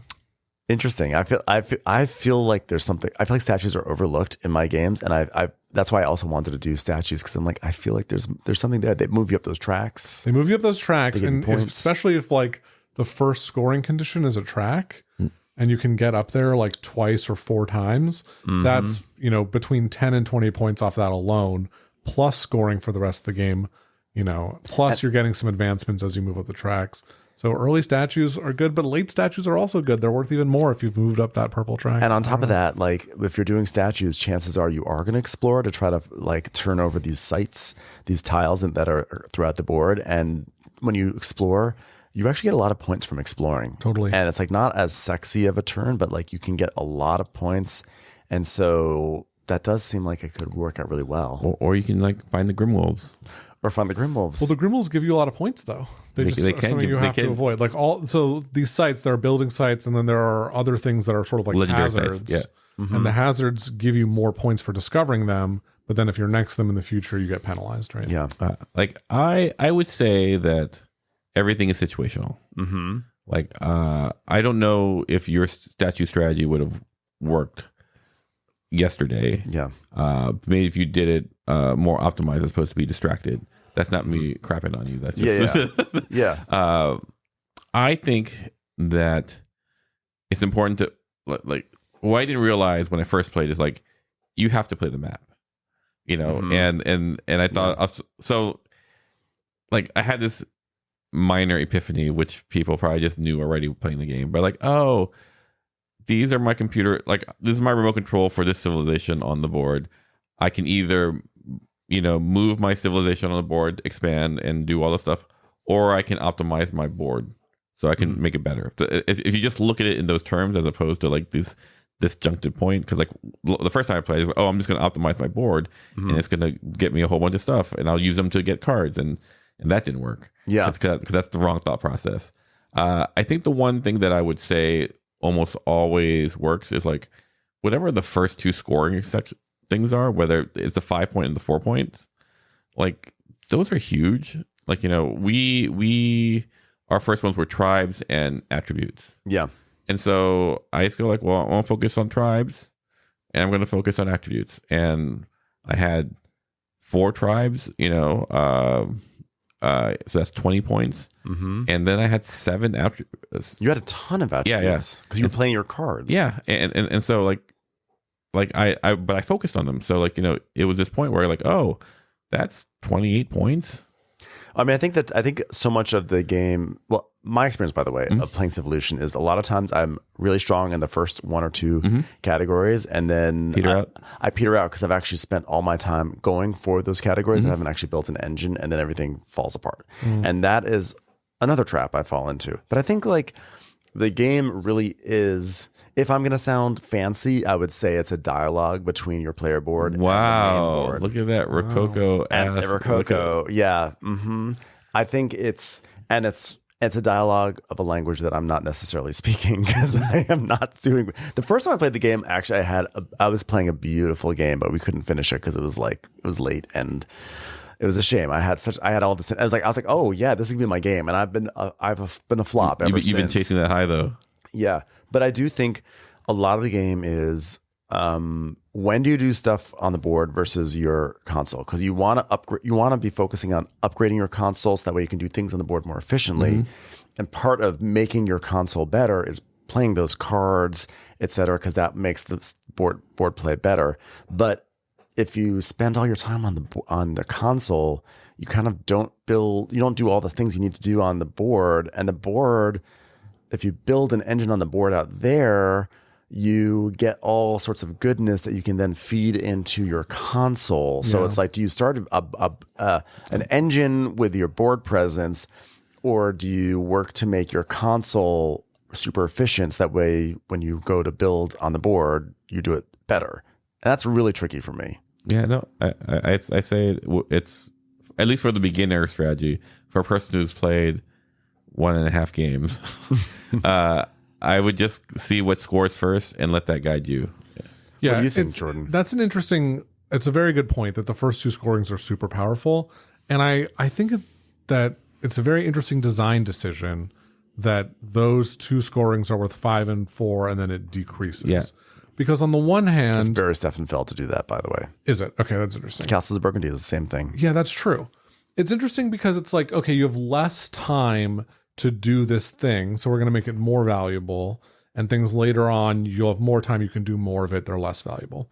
That instinctually makes sense. But the problem is that you're not on an equal footing to do those early things, based really on your starting hand, I think. And so, if you only have 1 round to get up the purple track, and one player can get 5 purple bumps in their starting hand and the other player has 0, that's almost a loss, right? It's so brutal to score 25 points for nothing. Right. Yeah. I mean, I definitely have had a situation where I had one of those, the first round, it's have points, 5 points for every notch you are up that track, and then up a track. And I had a card that said, play this card and you'll get a ton of track movement.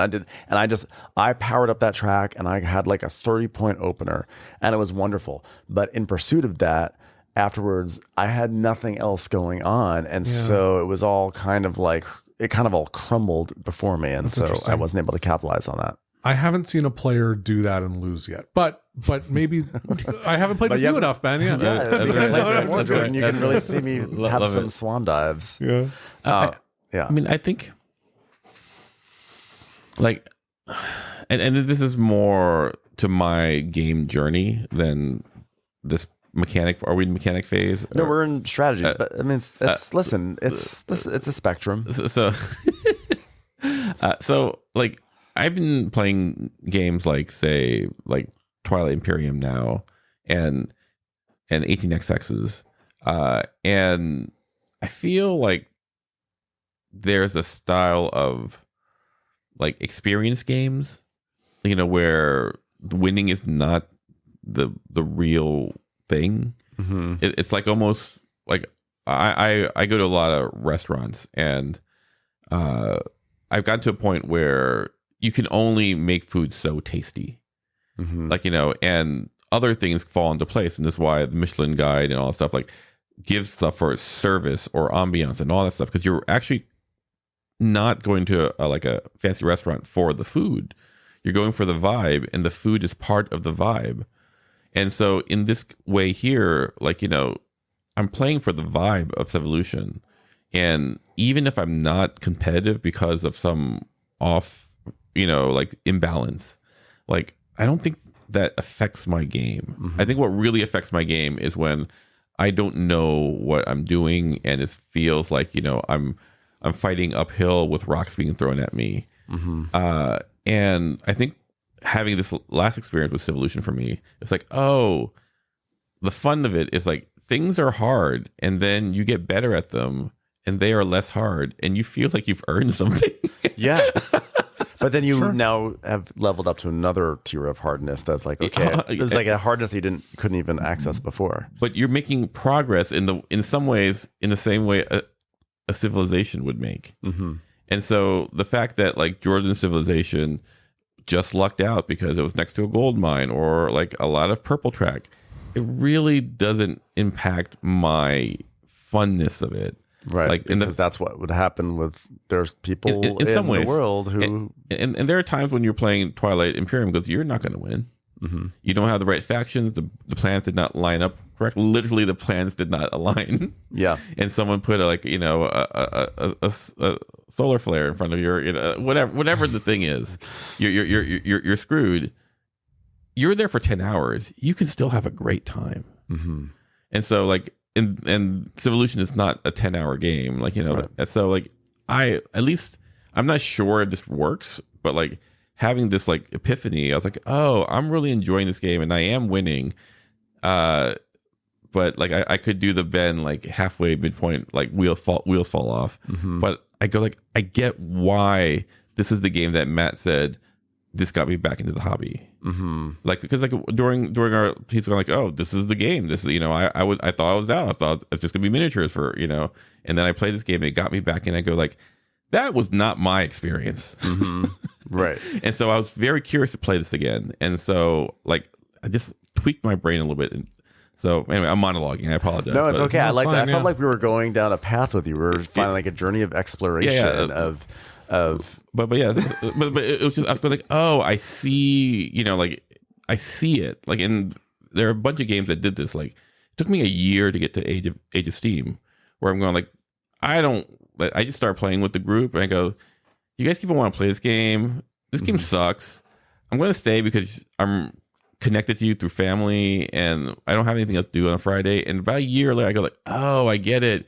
You get to punch each other in the dicks. Yeah. Oh, so fun. Yeah. Well, it's funny because I don't really. Well, obviously, Civolution is not that much of a punch each other in the dick. Yeah. No. This is not. But, yeah. But I think what's interesting to sort of bring it back to the topic of like strategies and what's going on in this game, I think maybe what you are responding to is that there's so much under the hood in this game in terms of strategy. And that's what I really like about it, because it has all these mechanics, but that doesn't always mean a game is going to be full of like strategic depth. Sometimes it's just a lot of stuff. But here there's like, when I think of it, what's so exciting about Civolution to me is that I think about all the different paths you can take with it. Like there are, you know, when we talk about like, oh, there's the card play offers its own strategies, but like there's a whole resource game in this game that sometimes I don't even like. It's like an afterthought to me, you know, where you could be getting prosperity, you know, by linking things there. There is an economic game where you could be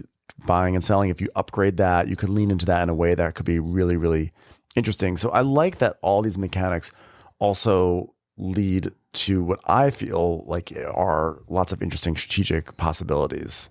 Do you feel like there's strategic possibilities, Jordan, or is it just a lot of stuff? No. I think there's a lot of different things you can do, and it's about reading the board and finding the, you know, like the optimal play. Mm-hmm. And I think that's fun. No, go on. I was gonna say, but I do feel like this game occupies kind of a weird, almost like maybe even an unhappy medium where it's like, there's no real interaction, so you can't smack each other. And B, this like you can still totally destroy someone on points. Like multiplayer solitaire games are kind of designed to be close, right? That's one of the appeals of them. What is the interaction in this game, do you think? For me, like the thing that I did different than my last game was like, I'm only going to use premium dice. So basically, like you roll 6, you spend 3 or whatever, and you go like, oh, I could use this other thing that I don't really need, or I will refresh. And I refreshed every time. I did not wait.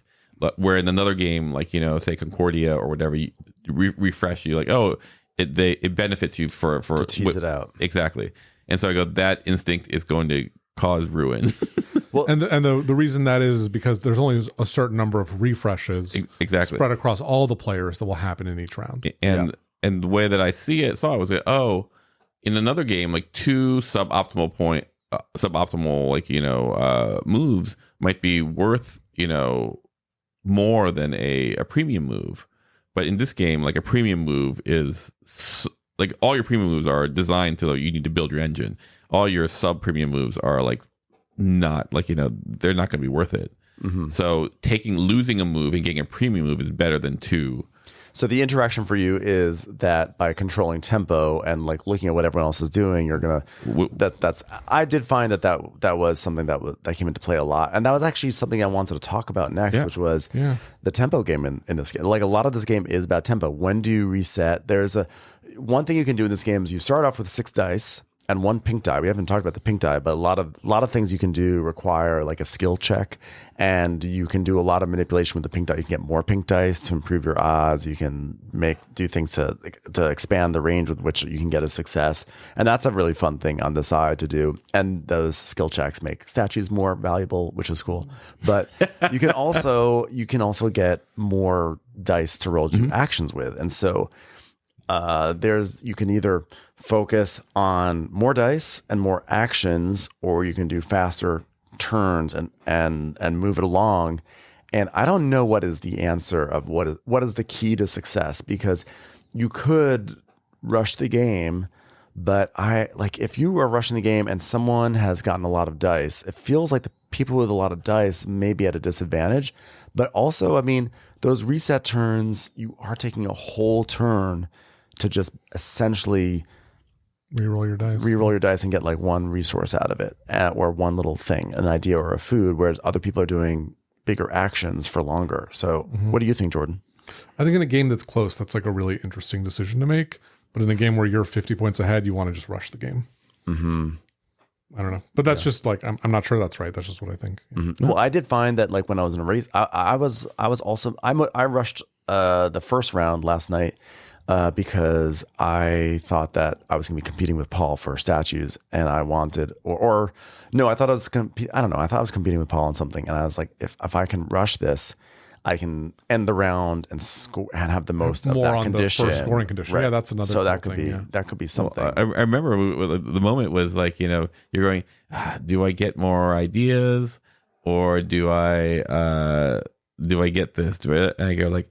And my mom going, those are the wrong choices, because I'm gonna wipe right now, and then you're gonna have to roll, and then you go, I'm gonna reset. I go, because I knew Paul was gonna reset. Yeah, so I was like, well, I guess. And then you ask, you go like, you're like, were you gonna reset, Paul? I go, absolutely. That's great. So, and I was like, it was just, I only in retrospect, I was driving home and go like. Was Ben playing with me? You go like, oh, do I get ideas? No, I was seriously considering it. But back in my mind, I was like, Paul's probably gonna reset. But like, if he does reset, would I still be okay if I do this? I'm like, no, because then I'll have to do that. Yeah. So I you'll lose a turn. But I do the interaction though is more passive, and like there is some map interaction, like. Knock off a campsite. You can knock people out of campsites, which is costs an extra food. Yeah, it's impactful. Yeah. And then one time we played, and you had some awful ability. You had like one of the cutthroat card abilities, where it was like every time you like walked into a territory, you did something to us. Yeah, I don't remember what it was that I did. You were very violating. But there's like 5 or so cards out of like maybe like 75 that have this little red axe symbol on them, and they just are like take that. I love it. When it fell into Jordan's hand, I was like, oh, we're all in trouble. And you actually made sure I didn't get to do it very much, which I liked. I don't even remember how I made sure you did. I think you like avoided it or something. I don't know. Well, I was like, I'm not going there because Jordan's there. Right. That is interactive. That was interactive. Yeah. But and the tempo thing is actually like the primary point of interaction. I think that is. I think it would be nice if there was more interaction with the board in some way, like maybe a dynamic quality of and there's some, like, but not a high interaction game, but that's okay. There's so much going on for me that I'm okay with it, the vibe that it has. Yeah, right now. Totally. Yeah. No, I think the tempo thing is very interesting though, in terms of like, is it better to have more dice versus do lots of refreshes? I don't know. I don't know if there's a good answer for that. I think it's going to be dynamic and depending on what's going on with different people. Mm-hmm. I think just for fun, I like having more dice so I can do more things. Yeah, because it adds, extra flexibility in addition to extra actions. Yeah. I think if you have, I imagine you have 4 people and one has more dice and the 3 are tempoing it, I think the 4th person is screwed. Because they also, if you have like 2 extra dice, that means you took 2 actions to get those extra dice. Yeah. You probably have like 40 actions in the game or something. And there's also the aspect of you can't re-roll until you have only 3 dice. Right. So that's, like, I'm not saying to play it short. I'm just saying, like, there are a lot of pluses for like speeding the tempo. Mm-hmm. But I also think it could go the other way, where if you are doing the tempo thing too quickly, like I think there could be a trap in that as well. Like I think if people decide to go big dice and you're the tempo person, you're screwed. Mm-hmm. Maybe so. I mean, here's another thing to consider. Maybe if you have more dice, you don't need to take as many actions to get ideas. Ideas are the resource that let you modify the value of your dice. And so, like, in a game where you only have 6 dice, you really need to keep your idea pool stocked. Or just roll better. Well, so someone actually, I don't know, like about a few hours ago on BGG started a thread that asks, how do you break 300 points in this game? And they were like, I want to know, I do a da-da-da-da-da-da. And someone named Moritz responded by saying, I have played 80-ish games of this. Wow. And this person says scoring categories matter, especially if, first of all, they say you can't always score above 300 because there are a lot of things that if someone's going fast or whatever, like you can't help it. But if population and expansion are scored late, then it's easier to get higher scores. Nice combo with cards will get higher scores. Weather, if you have like really bad weather in the game, that will probably reduce your scores. That will happen. Number of turns will impact it. So that has to do with the resets. But then they say, there's one element that you are undervaluing, your console. Playing cards is very strong because you get the effects of your cards and the points from the console. In my highest scoring games in the range of 350 to 380 points, wow, I've always scored more than 100 points from the console. Love it. Of course, you need to flip the stage 4 and 5 tiles to do this. Most of the time in Era 2, you should be able to estimate whether it's possible to flip both of them or only one, so you know if you need more cards and where to place your chips. Wow. Is that wild? 380 is pretty wild. Doesn't that make you kind of want to like dig in and try to get up That sounds there? like Feld, like, just trolling. Yeah, I mean... It's wild. I cannot believe that's just like, yeah. I mean, so like we should say the tiles that he mentions are these tiles that sit at the top of your player board that allow you to score sort of like row 4 and row 5. There's only 3 ways in the game to flip them. They're all very hard to do. So to flip both of them is quite the challenge. But then to play enough cards to get high enough to actually be in that column. No. Row to score those points. You do row. You put it on the highest row. Yeah. You do row 4, which is 7. You row 10, row 5, which is 10. Yeah. And you just build those tiles up. I think like with your what's the trophy? What's it called? Goals. Is that goals?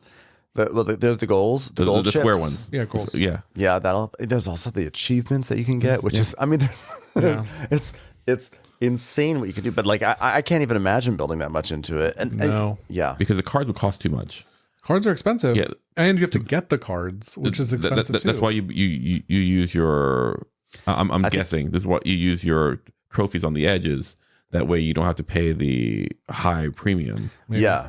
Well, and the other thing, and this person also recommends on your first row only do cards. Yep, that's what I did. And then I mean, but like, I feel like the only way you can play lots of cards is you have to have a resource engine going on. So that means you have to have tribes. So I think something that happens to me in the game a lot is I wind up migrating, but not procreating as much. I had like 4 this time, but like a lot of times I'm so eager to get to different locations, usually to score a goal or something like that, that I don't procreate as much.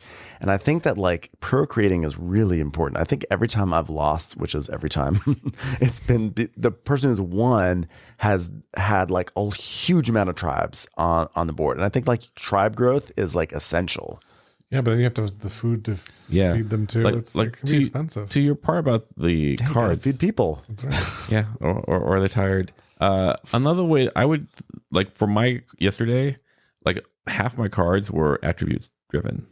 Yeah, and so once you have your attributes, they stay with you. So like whereas with the resource, you pay, you have to get more. I couldn't get, my but you can't count on that. Oh my goodness! Right, like the green cards often have attributes on them, but the other colors, it's like one card out of 20 or something. You know, like it's hard to. I'm just saying that like draw better. Right, that's right. Draw and roll better. That was my phone that went off. It was my dad who actually pierced through the do not disturb wall, which is amazing. So it's the notify anyway. Yeah, well, it's your parents. So it might be important. I'm like, send a voicemail. This last game I had a hard time getting my attributes. I don't know though, but I feel like I was just at a turning point. Things were about to turn. Okay, I've got a question. One last strategy question. Yep. My last strategy question is the following. This is just sort of specific, but I'm curious about this. At the end of the round, there's a category that will give you points, like a condition, like you get 5 points for every tribe or for every whatever tribe. Step on the purple tribe. But there's also an event. And the event usually says something like whoever has the most of X solely gets solely, which is also sometimes it's solely, sometimes a friendly ties. Yeah. So, but this is also an interaction point. Whoever has the most of X gets usually a pretty cool reward. Is it more important to vie for the event, or is it more important to vie for the round and scoring? If given that, like, theoretically you should try to go for both, but like if you were going to like really flog something, what do you think is most important? The scoring. Yeah, because there's no prizes for second place on the event. It's just only one person gets it, and usually it's the person who after the first round already has more of that thing. I would say the reason why no event that I've seen is so good that it's worth 20 points. See, I feel like that's the right answer. Although and yet also in the past, song. There have been so many times where I feel like I'm missing out on the event, and then on a round where there's friendly ties, then I've missed out on those and seen everyone else get things, and you're like, but now I'm at a disadvantage. So but probably the scoring. I visualize you playing this game and you're like in Oz on the yellow brick road, just like looking at all the things and and then walking to the poppies and you're going, how am I here? Like, you're like, yeah, that's probably accurate. Thematically, what do you guys, so we talked about the theme at the top of this. Does the theme pace it on, or do you feel anything? I mean, like this is it really rings true to my experience as a former deity, local deity. I'm sorry, low level, and like the exam was hard like this, but like there was what really simulates great is like that 100-point gap between first and last, and always that way. Yeah. In my experience. Sure. Jordan, you did the LSAT and you've passed the bar. How does this test rank with those? This is easier than the LSAT. No, wait, no, sorry. This is easier than the LSAT and harder than the bar. No. It's easier. I think it goes the other way around. Yeah. No, I don't know. Anyway, no, I think the theme is good. Like the names of the actions help in understanding what they do. Mm-hmm. So it's not like incredibly thematic or anything, but it works. Theme. Like you could literally be a person, a tribe chief, rather than a deity controlling these things. But the fact that it is a deity, it's hilarious. It's actually kind of like that's the kind. That's right. Sometimes with classic the game, Feld, baby. You just need that just a little tweak to make a amp it up. Come alive. That's because right. It could have been just a generic like lead your tribe to victory. It makes the console more thematic. Yeah. It also makes it like. It sort of takes a little bit of the piss out of the game in a way that's kind of fun. It's totally. like it doesn't take itself too seriously. Yeah. I will say this, and I don't think anyone. Maybe I'm the only one who says this. I go like, what this game most reminds me of is Dominant Species. I've never played Dominant Species. You are the only one who says that. Then you are the only one who says it. No. I'm just, in the whole world. No, tell us, why do you think it's like Dominant Species? Because like we're dinosaurs, right? No, but like the end scoring is so vast. Like there's so many things in the end scoring that I don't exactly know who is winning unless someone is already like 50 points ahead of them, you know, and like it scores kind of everything in the same way that Dominant Species scores everything. And I'm like, is that right? And I go like, Rococo, of course it's right. Is that right? Is that morally right? That's right. But it does.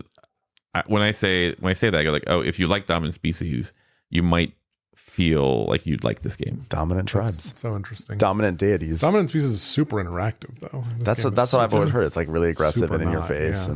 And Maybe I haven't played with people who I don't remember it as such. Okay. I've never played it, but all I've heard, even before Game Brain, is that it's like attacky and it can be attacky, but like but I don't know. Okay.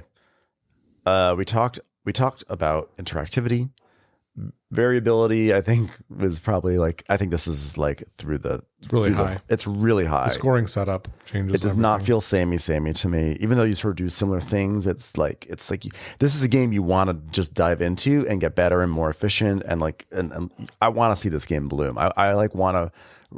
This is one of the 3 games that I took from my home when the fires were happening in January, and when we evacuated. This is one of them because I was like, this is one I could probably play tons and tons and tons. And then I thought to myself, who am I going to play this with at the hotel? Which is another question, which is, who is this game for? Hardcore gamers, would you say? Is this right? Like the teach. I think one thing we have not talked about at all is that this one has a big teach, and when I was playing this game a lot in December, I think I could have done actually a pretty breezy teach.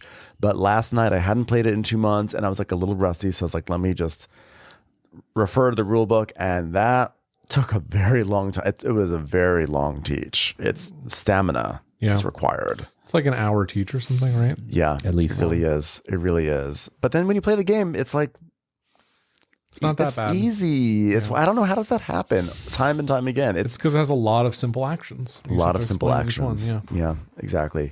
Okay, so you guys like it? Is it fun? You guys like it? What do you think? Closing thoughts. Closing thoughts first from Paul, because you've only me. Yeah, well, no, we're gonna end. We'll end with Jordan. He's played it the most. Yeah, like wisdom after. You've only started on your journey with this, so this is what are your lasting impressions, which we already got some of.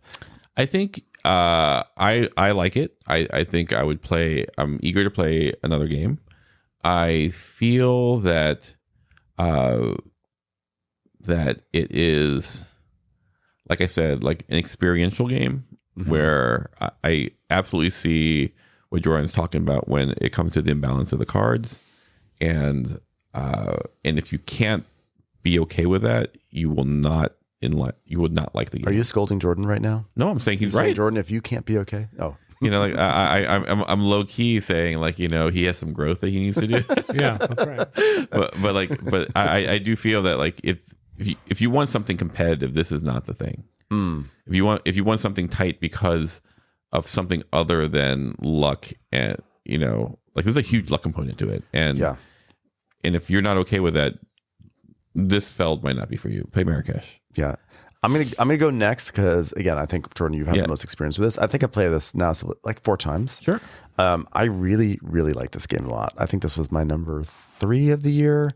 And I just even playing it again last night, I'm like, oh, this not only is this game so fun but I want to just really dive into it. I want to explore it. I want to get to the point where I'm making 350 points in a game, because it's like, wow, I want to see the paths. I want to be where the people are, and be part of that world. Yeah, I want to be part of the Civolution world, literally.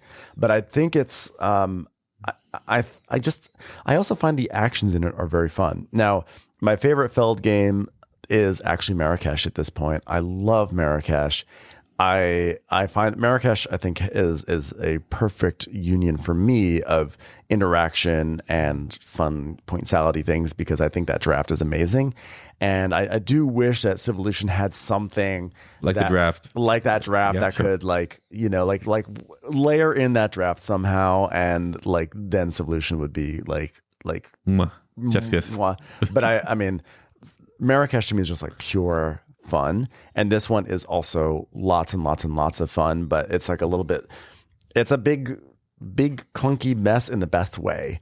And I can't wait to dive into it more. And there have been gulfs and scores, but it hasn't really bothered me because I find that the journey has made it worth it for me. Well, I agree with most of what you guys have said. I think if this game works for you as an experiential game, you'll love it. There's a lot of really fun stuff in it. It doesn't work for me as an experiential game because it's ultimately a, relatively themeless multiplayer solitaire Euro game.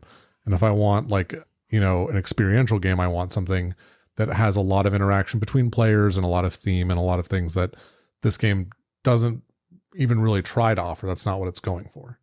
And so for me, I had a lot of fun playing it and I want to play it a little bit more, but I feel like it needs to be fixed. And I think, when we were talking with Matt about this game, he said, oh, I can see this being in the same camp as, Age of Innovation, where players get they observe the starting setup and they make these big impactful strategic decisions and go these different routes.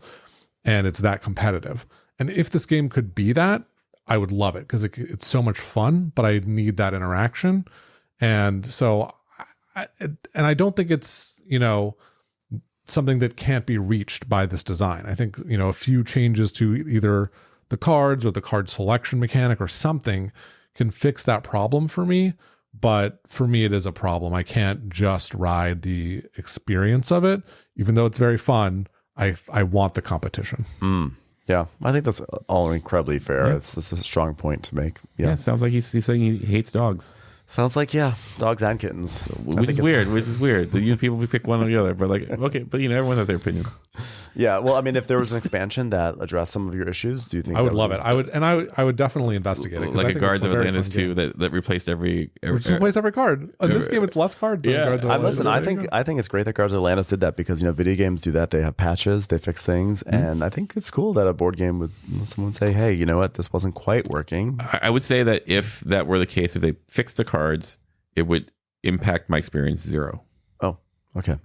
Interesting. No, I mean, because I'm not playing for it competitively, right? But I don't think I would hate it. I would I'd be okay, this is.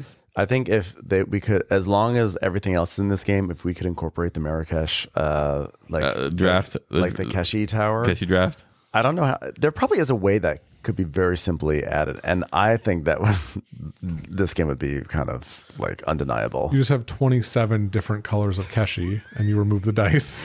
You just add just add another hour to the game. Here's how you do it. You just roll. All the dice go into one tube, and you grab two at a time. Wow.